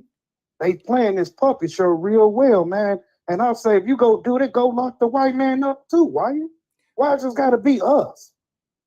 Go knock the white man up too who started this. You should have took your drunk ass home. You was asking for it. Why let me come kick your little Mercedes, whatever. Hit your damn dog in here, see what happens. Come on, Wyatt. Let it make sense, player. Well, first of all, I believe that there's more to the story that's being talked about. I'm just being honest with you. The other thing, before I let you go, Twin, the other thing is, I believe that the man, first of all, the brother that got slapped, has he signed an assault warrant? Has he filed charges on that? Is he locked up? Yeah, I'm pretty sure. I don't know if he's still locked up, but did he file charges? Don't sign nothing if you locked up. That's not true. You know that if you get a lawyer, somebody, one of your people to do it, you can do all that. But you get locked up, they ain't about to give you no access to nothing. All right. You get a phone call. All right, twin. Hey, I gotta let you go, bro. Let me let. You know it's true. Come on, you know the system, man. I know the system. That's why I'm telling you that if they want an arrest warrant, they can serve an arrest warrant. They can have this man sign an arrest warrant. If he's in jail, they can still get him the paperwork. There's a reason why that arrest warrant. Why public pretender didn't come with him and ask him that deed? Why didn't what? His public pretender. He should have came and asked if he got one or Lord. Hey, do you want this and all that? Man, they playing this whole system, man. They just. Well, from my understanding, the young man, his lawyer doesn't want to talk to the police. So if they can't, and it's really not the police, it's the prosecutor who should be in there trying to get this young man to sign an arrest warrant for an assault. I don't know. That's not my job. Nowhere in sight besides last week at that bogus meeting, public meeting they had. And I feel like this, Wyatt. They pushing all them memes out that way. Come in the hood with that means the crime that the black folks have. Come to a real area, man, that we can ask real questions. Like, why is this chief? What's up with the chief and mayor? They want to ask them little bogus questions. No, give me the mic. If I can come down and City Hall and say what I want to say on that mic, then come to the hood and say that, man. What are people crying out? Where's their Russian warrant at or whatever? Man, they just playing all parts, man. Well, I think it's a process. That's racial thing to me. They sticking to this man and everything and just keep on bringing up just the black fight. And they getting their head cracked and all that, man. They playing us, man. All right, twin. All right. I appreciate you engaging with us, bro. All right, player. All right, man. All right. Talk to you. All right. Bye-bye. Miss Rowley, feel free to call in. I seen the messages. I seen all the comments. Here's the thing. People don't understand there's a process. All right. The reason why the black folks got arrested is because you got to listen to the language. When the police chief said, we have defendants, those are people that had already pressed charges. They ask you right then and there, do you want to press charges on what happened? These folks sign affidavits and they sign the charges. Yes, I want to press charges on this individual. That's the young man that hit me. That's what they do. Now, if you can't get, one of the reasons why this man may not be arrested is for the simple reason that he hasn't signed anything saying that he wants to press charges on that man that hit him. I think we need to fall back and see if that's what it is. The mayor has already said it's going to be more arrest. I don't know if you can necessarily go arrest that man if there's no complaint filed against him. Although they do have evidence, they have a video, but you still got to have contact with the victim to see if that's what you want to do. Let me go back to the phone lines. Good afternoon, caller. This is Wyatt. Who am I speaking with? Hey, dear brother Wyatt, this is Iris Rowley. How are you? Hey, Miss Rowley, how you doing? Man, let me tell you, Can you I clean don't some of even that know. up? I don't, I'm sorry, say it again. Can you clean some of that up? What I just said, I, is that I not on can. I point? mean, you're absolutely correct. And I think for me, for the charges, the police should have just automatically issued an assault charge on him from just watching the video. But if I want to, Wyatt, can I put a pin in it? Because I want to start I want to Yeah, start from take where your I time. think we need to have some conversation. And one of the places where I think we need to have some conversation is our behavior, Okay. right? Um, because I think back in the day where we were a little bit smarter about when something was going to go down, we all didn't pull our phones up and record everything. Right. Right. I want to say that because some folk that have been used to do some things that particular night are now in front of judges, right? Yep. If this man spilled out of a place where there were all these black folk, and we know it was over 150,000 people downtown. I was downtown Friday night and had a wonderful time. For the first time, probably in my adult life, I felt free enough to hear Earth, Wind, and Fire. Okay. You hear me? No, I hear I you. felt That's like I felt like my that's work had yeah. allowed me That's to hear them. Um, and so when I got word, when the city manager called about this particular brawl and looking at all the video and then going back as a problem solver practitioner, meaning wait until we get all of the facts. there you go. I was disappointed in Cincinnati because Cincinnati didn't wait to get its facts. There you go. And it happens like that to black people, Wyatt. So we all jump in. Well, what happened? And they shouldn't have. And I think and I feel, for the most part, only non-black people act on what they feel. We kind of take a step back. And so I'm asking us, because now we're seeing more videos come out, right? Right. Of all of the things that took place that night. Secondly, it was a damn fight. It was That's all. actually two fights. Out That's of the all. whole damn night, we had two fights. That's it. I've been saying that. It was a fight. Leave it at that. I've been asking folks, have you been in a bar brawl before, bar fight before? Have you know? And I think that had not phones and then the one 911 call, I don't know what he was talking about. And if you listen to the chief like you have done, you've been listening, right? So that you can hold people accountable for what they say and do. When you listen to her, and she said that when the police got on the scene, which was 6 minutes after the call was made, the one call, because everybody had gotten up, even the lady that was on the ground had gotten up and appeared to be okay, although she did go and get an MRI. Now, let's take a step back. To your point, no, a complaint had not been filed. Mr. Jermaine, and I can't think of his last name, his family was contacting me last week saying, we hear you saying he needs to file a complaint, because I was confused about why the white dude was not charged. I wasn't. I was confused. I wasn't. I'll be honest with you. I've been doing, you know what I do. I've been doing this a Yes. long time. And I'm Yes, not. sir. And then what I'm trying to do is I'm trying to educate my people to stop jumping to conclusions, because if you don't have all the facts or understand how the process works, you will be disappointed if things don't go the way that you think they should go based on the real facts.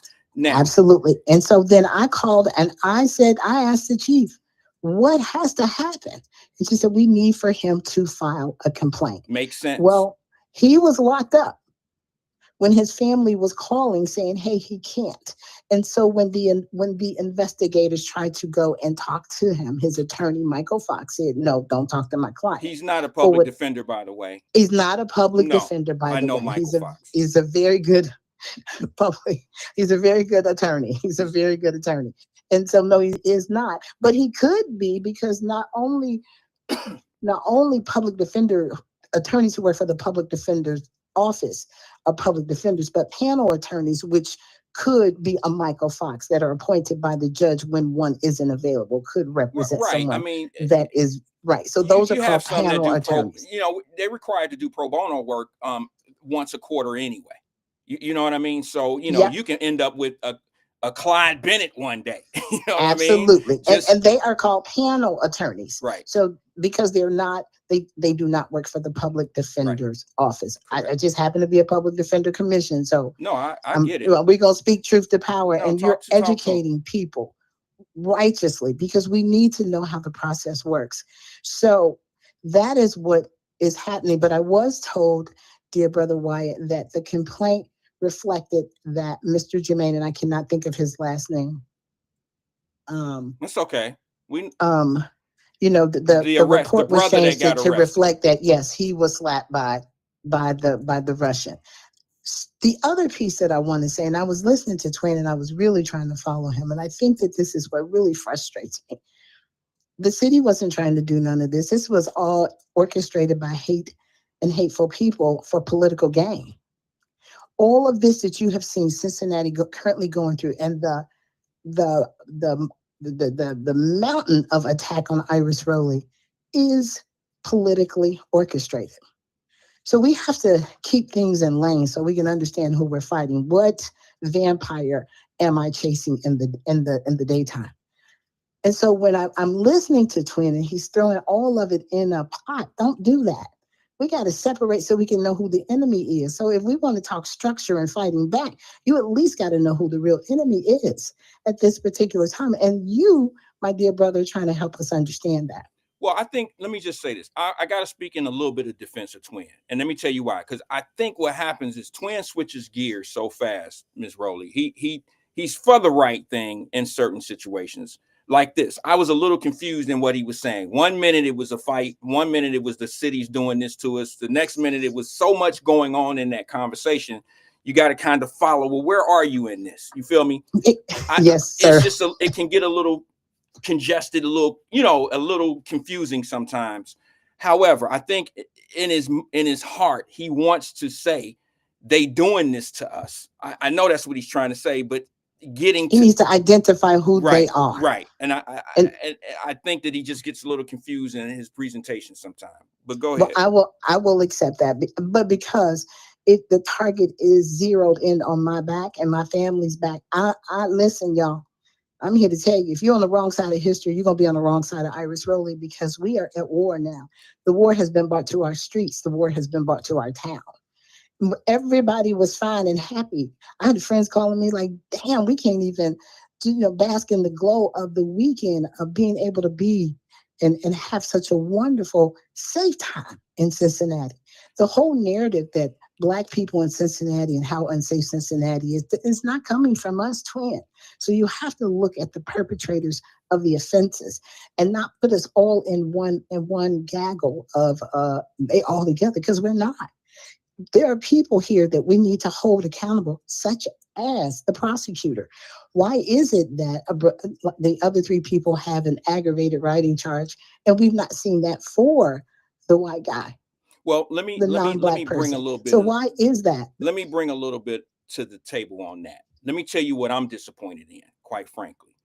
And I got to be careful because I work in those courts, okay? Yes, sir. Yes, sir. I'm a little disappointed at the prosecutor because in my mind, you don't need a complaint signed by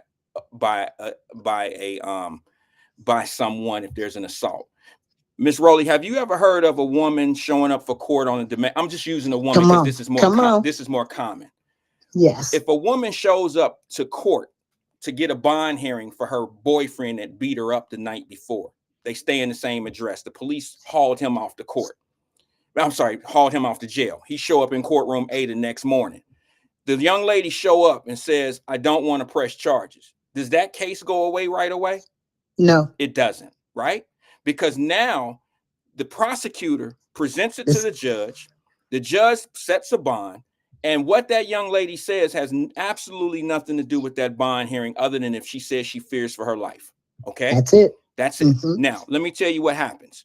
If the state decides to pick up that case because that young lady was hurt severely, or they felt like that they don't need her testimony in court to get a prosecution on this young man, they'll keep that case. So you really don't need a prosecuting witness when you have injury or when you have video footage. So why isn't there a case or a charge put on a man when you have video of that man hitting somebody? Hitting someone and using racial slurs. Okay, but what I'm saying is I don't understand why the police chief, I don't understand why the prosecutor telling us in the Black community that we're waiting for this young man, we're waiting to talk to him, and his lawyer won't allow us to talk to him, so we can't file charges on the white dude because So his client let me has clear to that sign. up for you though. So when the chief said the lawyer won't allow, she was talking about Jermaine, not on the white guy. I know, because here's what they're trying to say. This is what she's trying to say. If I'm maybe I have a misunderstanding, but what I'm understanding is they haven't filed charges on the Russian. Let's call him the Russian, because the guy, is that the red shirt guy in the jail that got slapped? Is that who they're talking about? Okay. Yes. So red shirt hasn't had contact with the police because his lawyer won't allow him to do that. They won't allow the contact, right? Correct. However, there's video evidence of an assault. I don't think they need him to, other than the fact that he say, yeah, that's me in the red shirt. I don't think they need his testimony to get a conviction when you have proof of it on camera. Now, I agree with you. So just before you move forward, I want to say this very publicly. I agree wholeheartedly, 100,000% with you. So I don't understand the explanation to the public when it comes to that. I just don't. I know that you know those folks, but I just don't understand that explanation. That's just me. Maybe I don't understand that portion of the law. You know, maybe I'm not all the way there in my theory, but I don't understand it, because I see domestic violence guys get convicted, and the girl, in most cases, it's the young lady. I don't want to put it on, but in most cases, we see people who shoot guns get convicted, and you don't need a complaint from anyone. So you're absolutely correct. And believe you me, dear brother, I have been pushing hard as all get out to get a answer that makes some sense. Can you get me an interview because there with the is a prosecutor? law on the books. It says when you physically touch someone, that you can be charged with simple assault. Yeah. Right. Especially when the situation, excuse me, I'm sorry. You know, I got love for you, but you know that situation was de-escalated at that point. Oh, absolutely. So now it begins. Now it starts as a new escalation. Okay, so if you can make it possible, because you know people, I'd love to talk to the prosecutor. I will reach out to her, dear brother, and have her come on your show. She wanted and I know to. that the chief of police know that. Look, the police. To be honest with you, here's what I would do. I would, if as the chief of police, I would file charges, and if it gets thrown out at the grand jury, then damn it, I've done my job. Absolutely, that's what I would do. I agree. I agree, and that's what we expect her to do. That has been my sentiment since watching it, and that's why you heard the language from Reverend Lynch to represent all of us that was standing there. There's some things some people can say, and then there's things that other people can say. And so believe it, Wyatt, that we are pushing hard. I don't understand it. I don't have an answer for you. I feel bad that I don't at this time, in almost 25 years in doing reform work in this town, and can't give you a clear answer. Here's the other thing I want to say. So we're going to get to that though, y'all. So that ain't the end. We're going to keep pushing until we get a satisfactory answer and until this man is charged. The other piece that I want to say to you, Wyatt, because I'm under so much scrutiny and it has gotten a lot of attention. There has been one individual that has been seriously trolling everything I do on social media, and he is known as a Proud Boy. He is known. And so I got a call last week from Congressman Landsman's office saying that they are on the radar to come to Cincinnati. I don't know if it's for this rally or not. I don't know when or where, but I do know that this guy is self-proclaimed as a Proud Boy, and we know their behavior and we know what they do. The reason that I don't understand Twin again is because he brought up Andre Ewing. Dear brother Andre Ewing and Iris Rowley was having a very contentious conversation on the Nathan Ivey, Kevin Aldridge podcast last week. And I think as soon as I rolled in, it just went left. And y'all know I'm gonna stand my ground, because Black women, I believe, are so often disrespected by Black men, and especially when we are out here on the front lines doing the hard work. And you can disagree with me. Which is sad. It's another thing to be disrespectful. Which is sad. Sorry, Miss Rowley, because I say it all the time. Why we got all our Black women out there in the front line? Where we at? Where the men at? Where the men at in the homes? All of that. Yeah. If you listen to the show, you know I go there. Yes, sir. And so in that conversation, Phil Heimlich, of whom I had to take the task on that show as well, because he was against the collaborative agreement when he was on council, and would use those gaslighting terminology as if Black folk were not being beat down and dehumanized by Cincinnati PD. And so I simply said some things to dear brother Ewing. You've been on the force all this time, but you've never stood up for Black people. You didn't join us when we were suing the city, as did Scotty Johnson, who wrote the first report that we used in our federal lawsuit. And so if you're part of the problem and you see that there's a problem by not even identifying the problem, and you don't try to rectify, you are still part of the problem. Thank goodness, and I'm glad that he's retired. And so in the comments, I said, when Phil Heimlich said, I'm glad you were here, Andre Ewing, because typically Iris Rowley gives me the smoke, I put in the comment section, and he deserved it.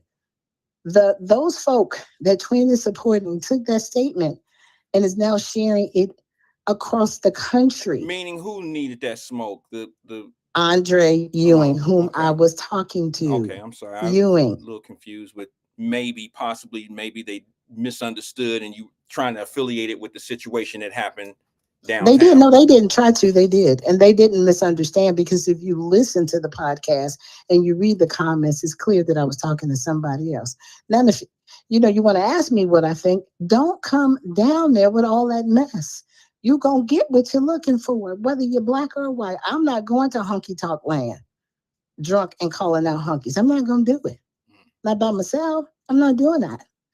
So there is some self-accountability, responsibility here. It really is. So let me ask you this, Ms. Rowley. What'll happen if they don't charge the white guy or the white guys that participate? I don't know if it was white guys, white girls. I know that there was a few of this, a few of that, but what'll happen if the chief and the prosecutor, because those are the people with the power to charge, those two right there.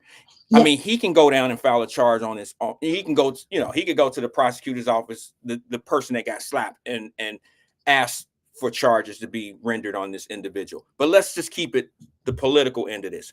If the chief doesn't file charges and the prosecutor doesn't file charges, where does that leave us in the community? Where does that leave us? That leaves us where we currently are right now, wondering why the hell not. Exactly. And eroding any trust in any of the work that has been done with police in the city of Cincinnati. So you would hold the chief accountable for that? Yeah.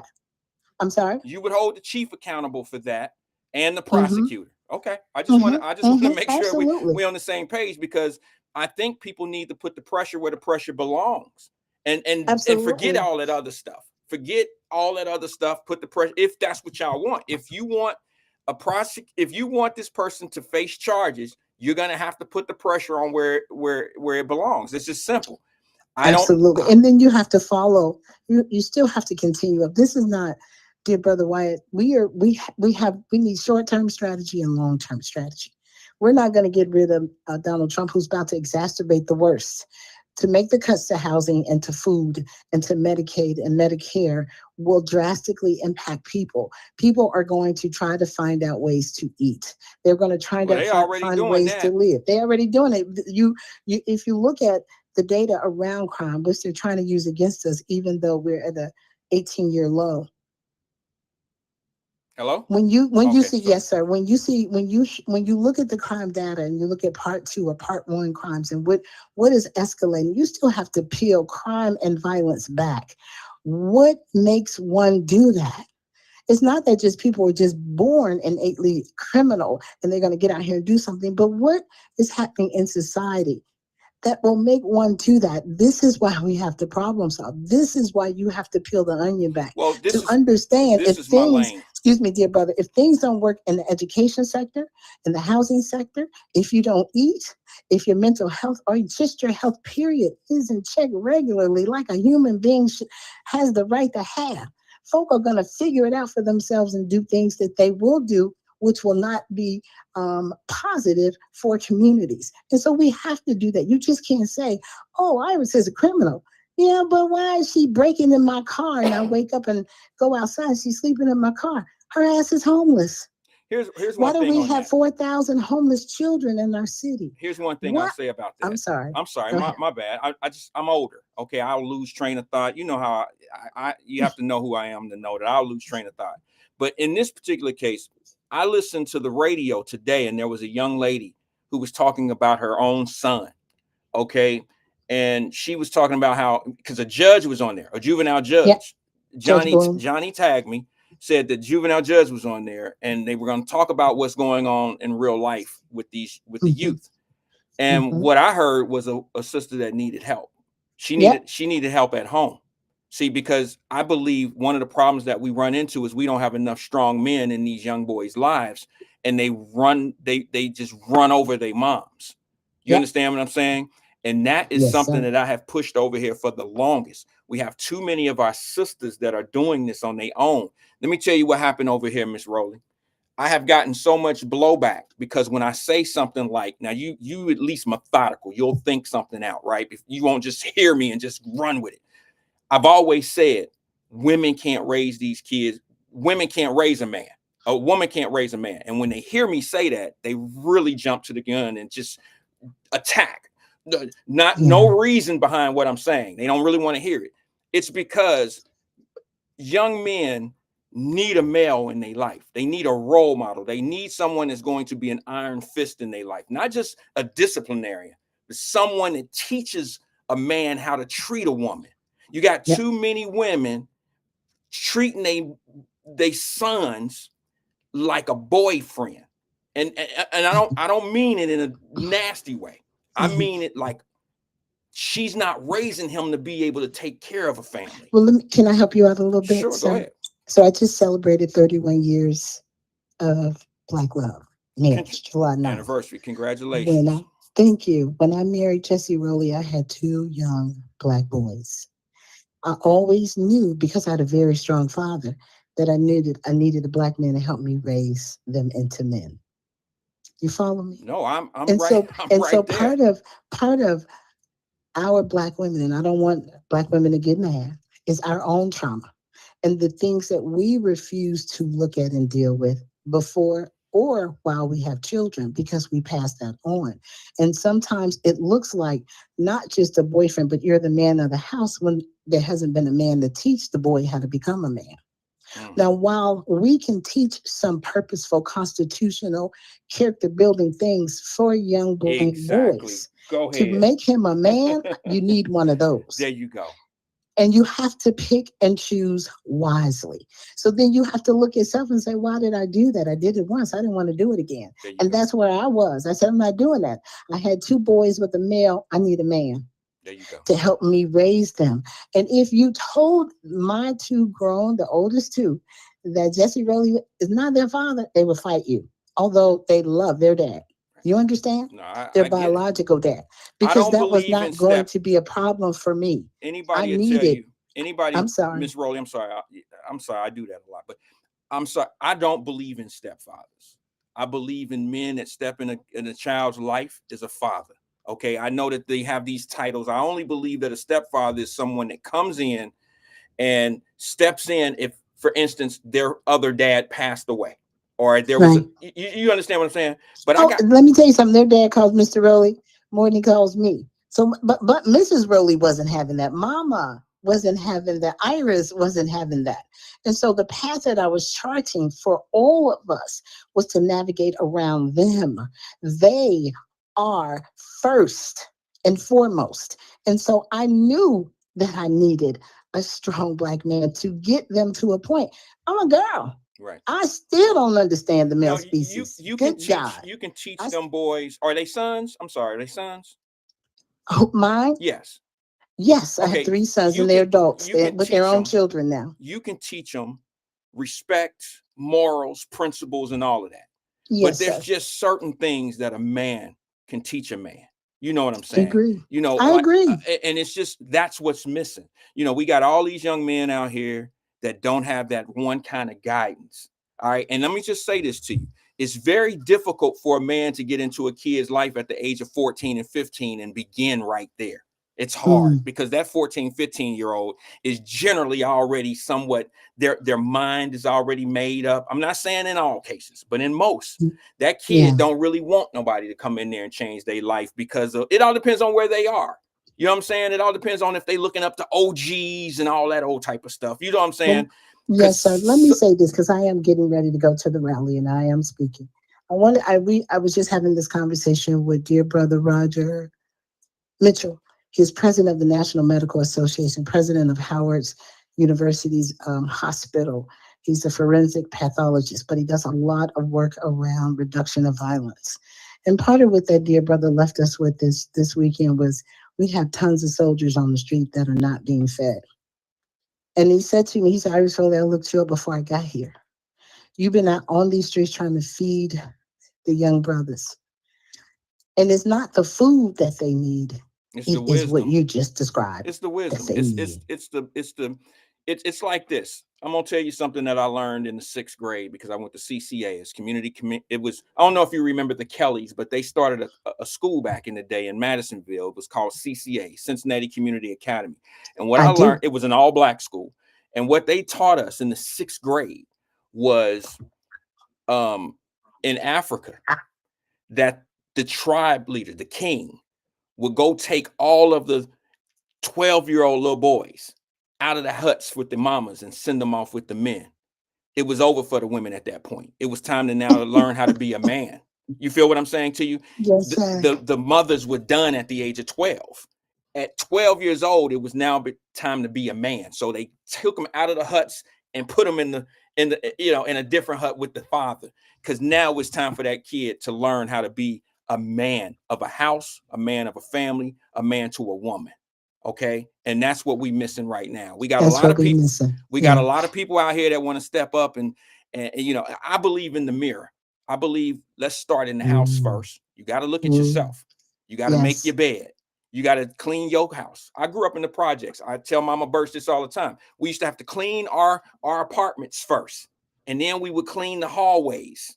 Mama Birch know what I'm talking about. We would have to clean the hallways. Then we would go outside and clean the decks outside the hallway. Then we would go to the archways and clean there. And then that's how we kept a clean community. You see what I'm saying? We cleaned us first. We did us first. And then we worked on everybody else that might have been slipping through the cracks. We need to get back to that. Well, Mr. Wyatt, people will say, am I hearing you? Yes. No, we're here. People will say to me, I know I often say that I call Mr. Riley and I ask for permission.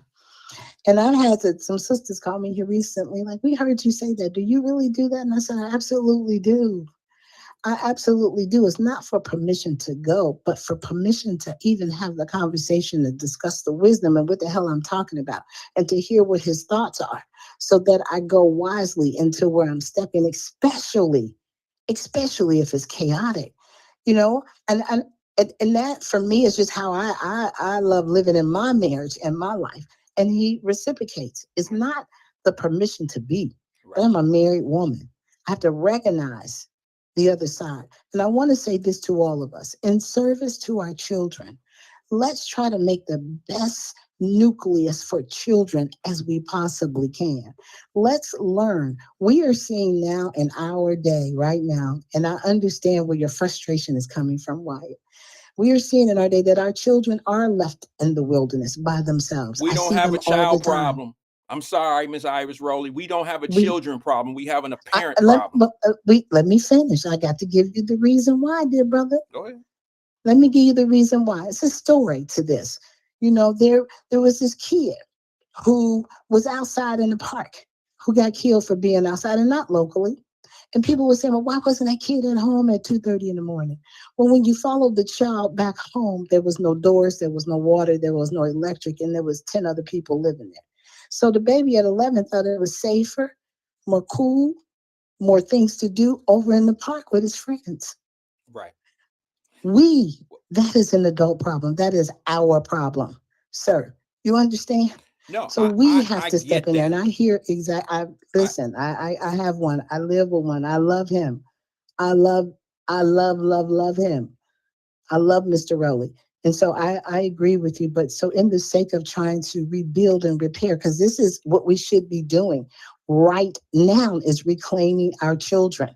We should be about that. That is our movement right now, is to reclaim the warriors that are out There here is on the streets, so whether many they're male or obstacles. female. There are so many obstacles.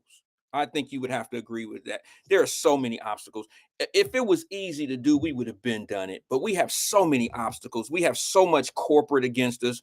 We have, and when I say corporate, I'm talking about from marketing, the type of clothes we wear, to the music we listen to. Well, we just heard you discuss gym shoes as if we own the product, and we talking Exactly. about it, and But we see, ain't what's doing it but crazy, financing our own oppression and our exactly, own and what's crazy, devaluing. but hold on, what's crazy about that is this: if I owned Adidas, nobody would buy them things. You see what I'm saying? If I owned the Gap, y'all wouldn't even come. You know what I'm Are saying? you trying to tell a lady that this has the only black laser engraving business that makes awards? That, yes, sir, I do know. They won't I even do seek you know. out. They You know, won't. you gotta. They will go to somebody else, and then Well, come to us and tell us we went there first. unfortunately, I think that's what causes. There's this low self-esteem and low self-respect for one No another. value, Right. no That self-determination. we And tend that's up to us to teach, dear brother. we tend I to love not. y'all. Listen, I got to get to the Okay, go rally. ahead. I know you Y'all gotta keep go. your eyes and ears open, because the target is out. Y'all saw the man in the FBI's. He said he was coming to kill 30,000 monkeys in the city of Cincinnati. He's talking about black people.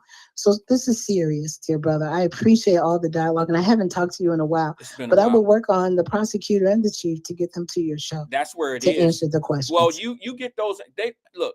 I would rather y'all get those answers. I talk to anybody. You know that. I'll talk to anybody.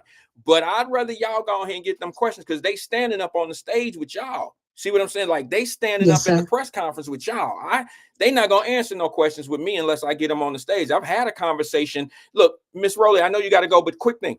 You remember Yes, sir. watching the show where I had that small interview with the chief of police? I do. It was 2 years ago, right? Mm-hmm. 2 years ago, roughly. That conversation is exactly what we're talking about to this day. It's why are certain people able to do certain things? Why are certain people out of jail? Why are certain things? What is going on? You know what I'm saying?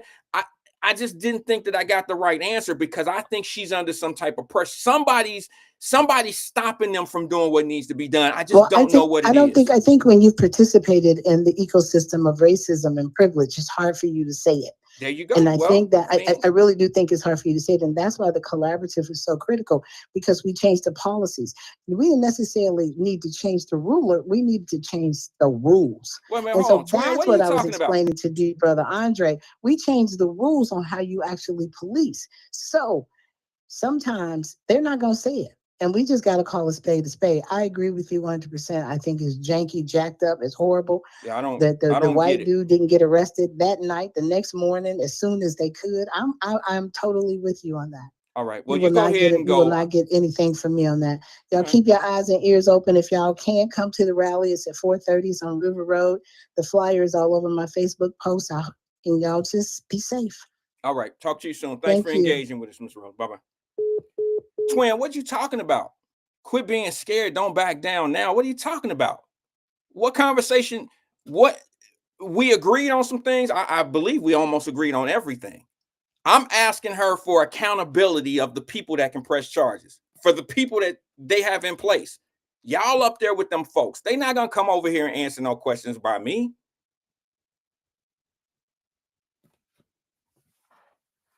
They not gonna do that. So what am I gonna do?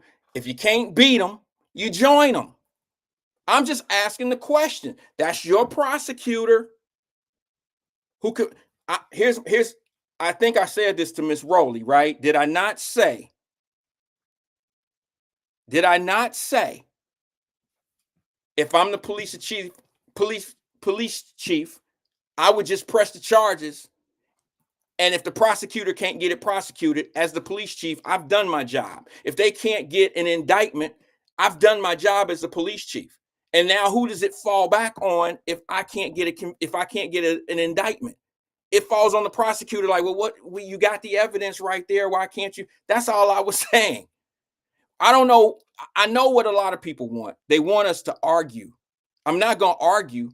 I'm not going to argue with Iris Rowley. I'm not going to argue. I only argue with people that call in and trigger me and want to argue on purpose. You got to learn how to pick your fights and have a real conversation. You got to learn how to have a real conversation at times, because you may not agree with something that people think or whatever, wherever they are. But what I try to do is when I'm having a real conversation, I like to find a common ground, because generally when I have a common ground with someone, I can apply my morals and principles of what should be and what could be done. And I plant seeds with my moral principles. Did I not ask Iris Rowley while she was on the air? Wait a minute. Are you saying that how am I argue with somebody that agrees with me? First of all, how am I? She agreed that the police chief should press charges and that the prosecutor should press charges. She agreed with that. So what you want me to do? I know some of you want me to argue. You know what I'm saying? Want me to argue with her. Regina, they said that I didn't answer. What else can I say? She agreed. The prosecutor and the police chief should have pressed charges. Where I go from there? No, you wrong. The police chief and the prosecutor should have charged. They should already press charges. That's what she agreed with already. I'm just saying. She didn't come on here and defend them. If she would have defended them outside of, wait, let's get all the information first. Because I think we were on the same ground when I was like, well, I've been over here saying fall back and wait. I said it before she called. I said it a few days ago. Fall back and wait and see what happens. There's a reason they haven't filed charges on that person yet. Now, I might not agree with those reasons, but I guarantee you there's a reason why. And now the information is coming out that the police chief said they went down to visit one of the defendants who has the ability to file charges on the white dude, the Russian, right? And his attorney won't allow the police to come in and talk to him about the situation. Trust me, I understand why Fox is not allowing him in there, the police, because what you don't want to happen is you don't want to incriminate your client by trying to get a conviction. See, a lot of people, I'm sorry, I got to say this to my family. I got to say this to y'all. We got to stop putting our people in positions where they get on the radio or on podcasts and they say things just because of the peer pressure or the public peer pressure. You don't know what the police are going to go in and ask this young man who hit the Russian. For him to get it, for him to be able to press charges, he may incriminate himself in what he's talking about. You understand what I'm saying? It might make the prosecution's case in his statement. That's all I'm saying. Why wouldn't you think that man's lawyer wouldn't let the police come in and talk to him so he can get a warrant for the arrest of the... I understand the process a little bit differently than most people. That's why I'm not sitting here arguing about, well, why didn't the man get prosecuted? And you got people that'll take it all the way out, and it'll be a whole different conversation. And to be honest with you, I have to agree with the chief in this part. I gotta go. But let me make this last point, because I got a 3:30 I gotta get to, but I gotta make this last point. I don't want to leave like this. I might have to. Let me just see if I can send this text real fast before I go. Just give me 1 second. Let me see if I can make this. I got to make this point. You got to understand that if this man signs something, he could be signing his own demise. You just never know. But now here's what I do understand. Hold up. I'm sorry, guys. 1 second.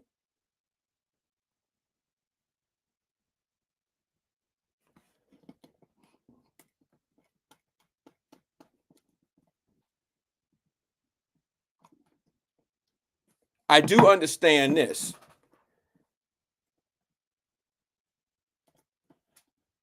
Hold on. Sorry, guys. I'm sorry. My apologies. I just want to make sure that I get this right. I just want to see if I can.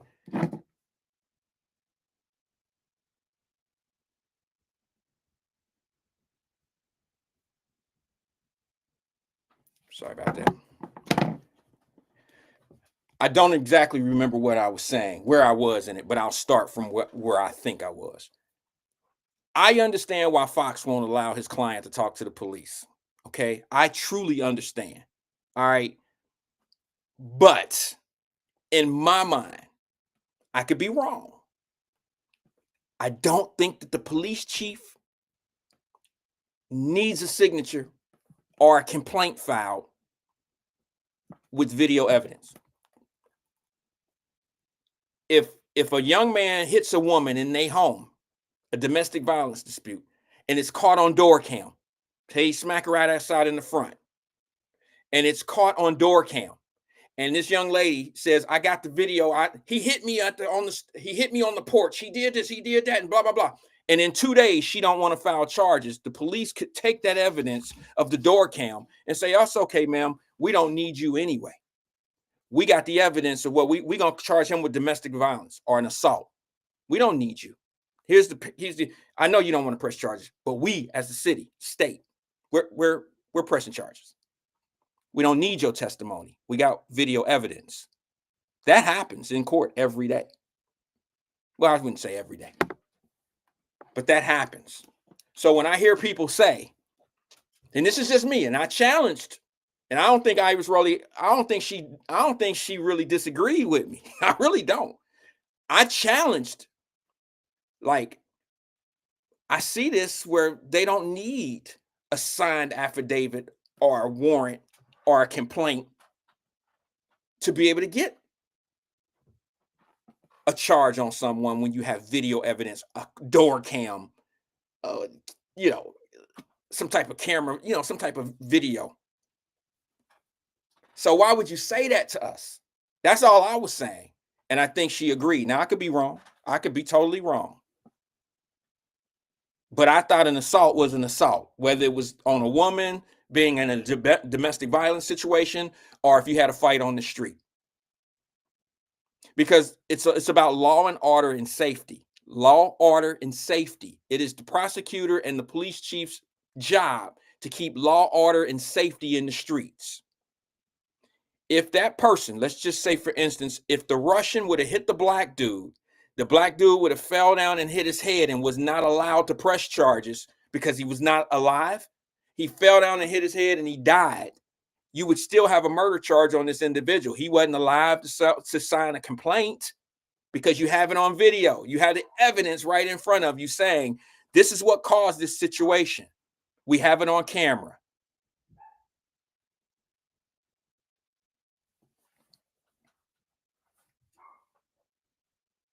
So no, I don't think that we have a disagreement here in certain situations. Now, what I don't understand, and I'll say this out loud, I don't understand why you have leaders.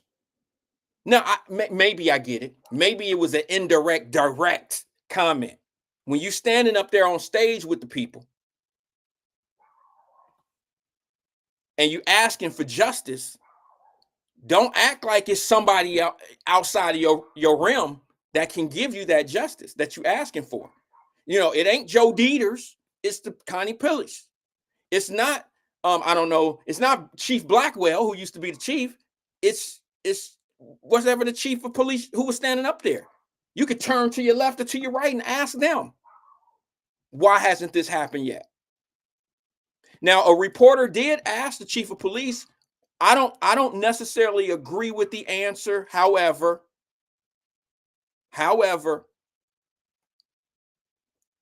I understand it. Because you're basically trying to tell the public that unless this man files a complaint, he won't be arrested. And I just don't think that that's the case when you have evidence. Unless he's already said, no, I don't want to press charges. They still had an option to take the case. And then I got to look at it and say, well, I can only imagine if it was Joe Dieters, y'all be giving Joe Dieters the blues. I can only imagine if it was some other police chief, but don't do that yet. I know it's a Democrat prosecutor. I don't know enough about the information that they have on the videos. I don't know that if they have charges sitting there ready to be signed. I don't know what they have for me to sit back and start putting somebody on their back foot of defense. I don't know. But I will say this. the truth will come out because you're going to have to figure out, you know, why a charge. No, we won't have to figure out, excuse me, I missaid. We won't have to figure out why a charge was never charged because it'll come out. You see what I'm saying? It'll come out in the wash. They'll have to tell you, well, the man wasn't charged because of this reason, or he was charged because of this reason. It'll come out, I promise you. I know we're quick to act. I told y'all a long time ago.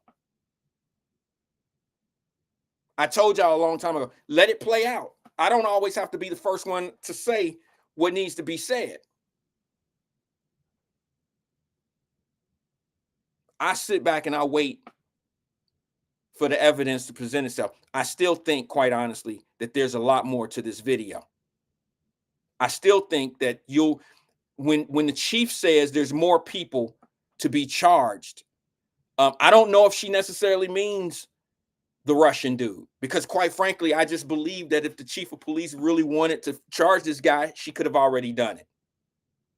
And then, and it can be, even if the grand jury says we don't have enough here, I don't know how you can't get an indictment with an assault on the camera. I don't know, but that's not my argument. I think that there was other things going on before the slap.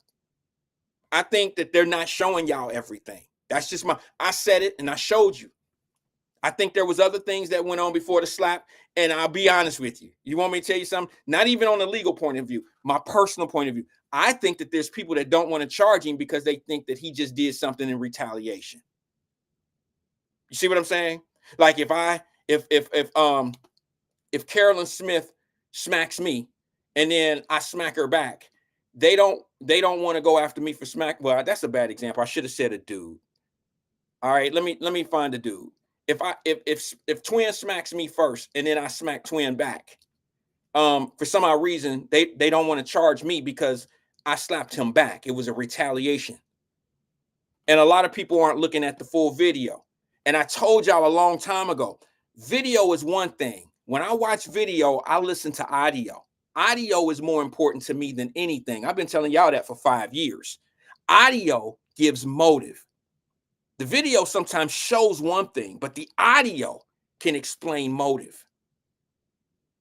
I know video shows motive as well, but sometimes you hear things in the background or around, or the reason why people react, or certain things that happen. And I think what happens is like normal. A narrative is put out there.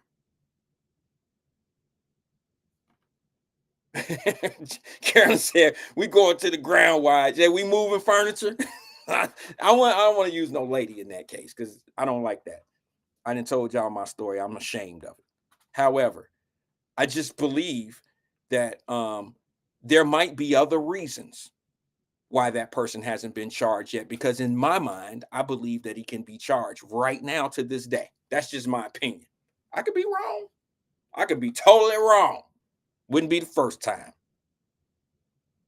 But I just think we need to understand that we have to stop being, and this is with a lot of stuff, stop being so emotional. And I know people push this. I know there's people that pushed it and they made it what it is. And some of us aren't even honest to say that this altercation didn't even start at the slap. I'm going to be honest and tell you what I seen, whether you want to hear it or not.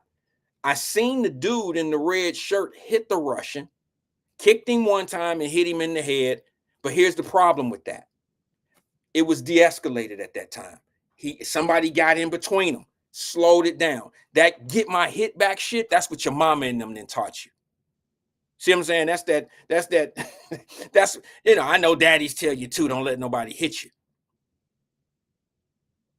But that's that raised up wrong shit of that retaliation. And I know y'all don't want to hear that, but you ever seen, in most cases, that's how we end up in jail, because somebody provoke us, someone say something to us wrong, and we go upside their head, and then we end up sitting in jail, in a jail cell, because we have been provoked to say something, do something, and then they run tell the teacher. That's how my life was at Sands Montessori. Them white kids used to say shit to me, so nasty, so dirty. I tried to let it roll off my skin like my mom and them told me. And then it got to a point where I couldn't handle it anymore, or they would say something or snatch my pencil out my bag, out my book bag or out my pocket, do something to antagonize me, to make me swing. And then as soon as you hit one of them, what do? They don't fight back. They run to the principal. They tell on you. And now I'm fighting because I hit second. Like, now I'm fighting a situation. And that's where we are right now. Just think of this. I know this is going to sound petty. It's going to sound small. It's going to sound stupid to a lot of people. But if that Russian dude hit that guy, it would sound crazy to a lot of us because of our egos and shit. But you know what would have shut that whole situation down before it even started?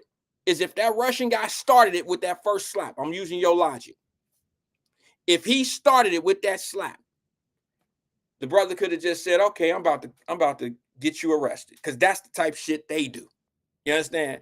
Now, I know it's 3 o'clock in the morning and they drinking, and life is a little bit different when you out on the block drinking and having, all that. But the truth of the matter is, if the dude would have got smacked in the face and that was the only thing that happened, he could have shut that down a long time. But his boys wouldn't have let that happen because his boys are the ones that threw the punch. It wasn't even him. So I believe there's more to the video. You can put it on file with me. I'm gonna take this last call because I got 3 minutes. Caller, you got 2.5 of my 3 minutes. Can you get it in by then? Can you say something in that time? I'm sorry, hold on. Caller, are you there? Yes, sir. Yes, this is Wyatt. Who am I speaking with? You got Shelly. I just want to point Shelly, out can one you thing. get it in 2.5 minutes? Yes, sir. Okay, what's on your mind? In this situation, Theodis or whatever is pissed because she cannot control the narrative. This was not ever released by the media or the police or the officials. It was released by regular people, shared by regular people. That is our advantage. That is an advantage for all of us. People keep talking about, they don't do this and they don't do that. They are not controlled right now. And that's why they're also angry and acting ridiculous. Who did you say? Who did you say? I'm sorry. I don't think we heard the beginning. I'm saying people are commenting. They aren't releasing it. They talking about the videos. My point is the police, the officials, or the media have no control over this situation. They can't handle not being able to control it. The videos were released by regular people, shared by regular people. That's an advantage for all of us because it points out that they do control the narrative, which is not exactly a good thing. You see what I'm saying?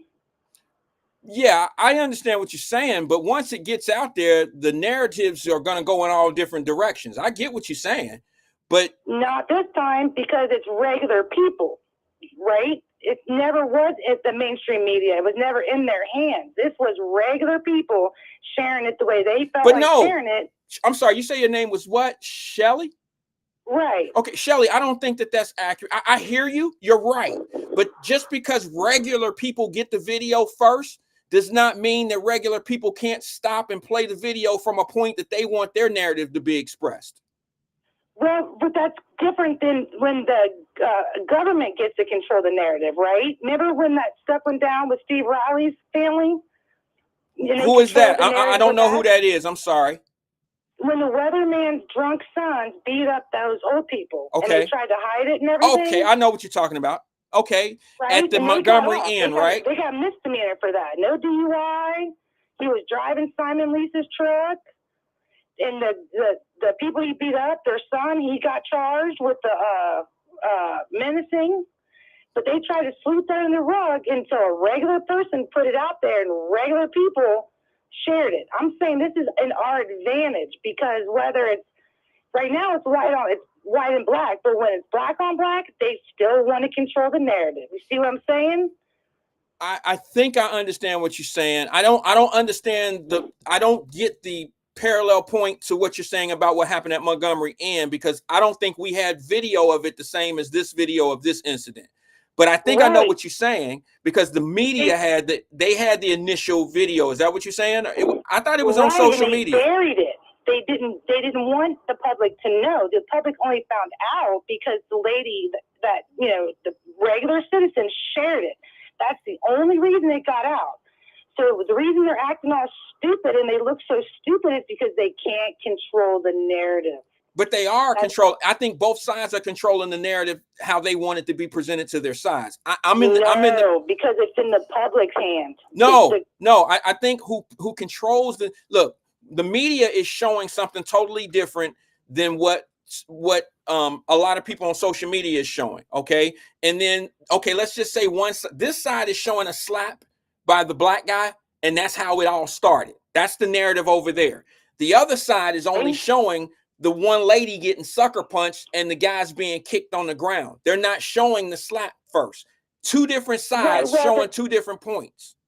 Well, true, but right now, in this situation, thanks to social media, when somebody wants to only show one side, you got thousands of people coming back with the other side. So you see what I'm saying? Yeah, absolutely. The media doesn't get to just give us whatever they want to give us. We have a clap back. We can say, no, that's not true. You're not saying the whole thing, right? Both sides can do that. I'm saying this is in our advantage. You know what the problem is, Shelly? Here's the problem. You have a lot of people who don't care what the other side is saying. They listen to their side, and their side is telling them what the other side is doing, and that's good enough for them. That works on both sides.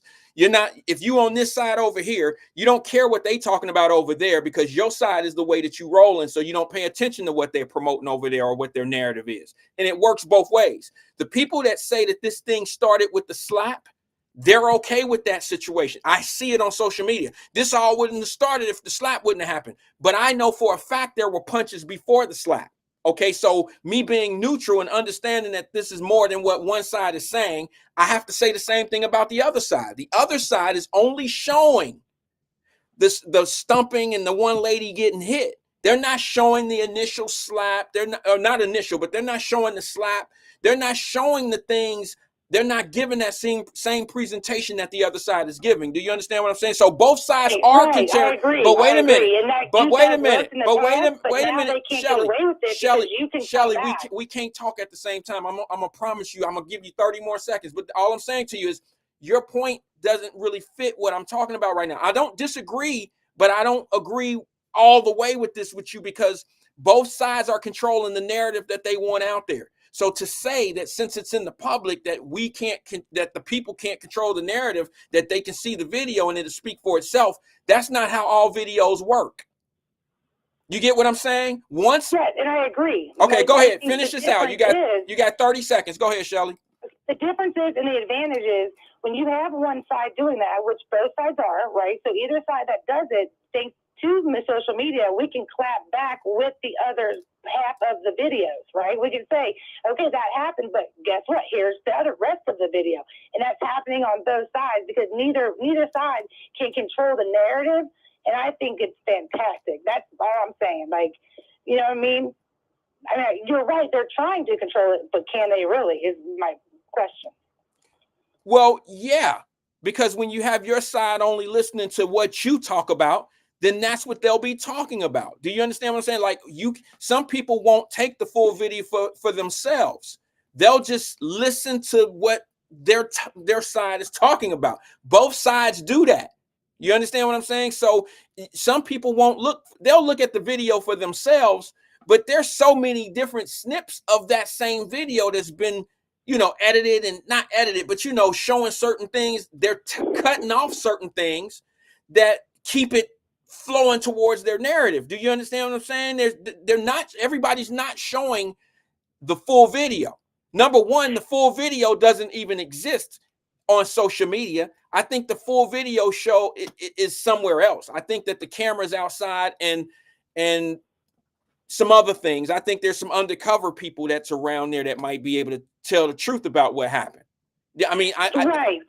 Well, there are people that have pretty much all the different videos and they have broken it down, like retired cops and stuff like that.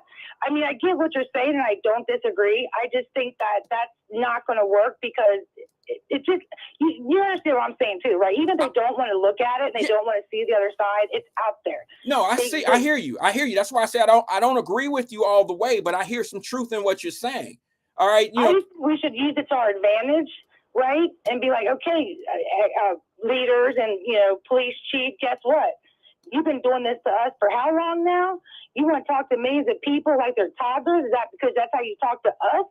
You know, I just think we should use it to our advantage, and that's all. I mean, no, thank I understand what you're saying. Like I said, I don't agree with you 100% there, but I do hear some truth in what you're talking about. Is that fair? fair enough. You're right. I feel the same way. I think it's very interesting, and I think it's actually like a good thing. It's a good thing. Okay. But I appreciate you being here with us. Okay, I gotta go. I gotta close out. I'm a little late on the things I gotta do in life.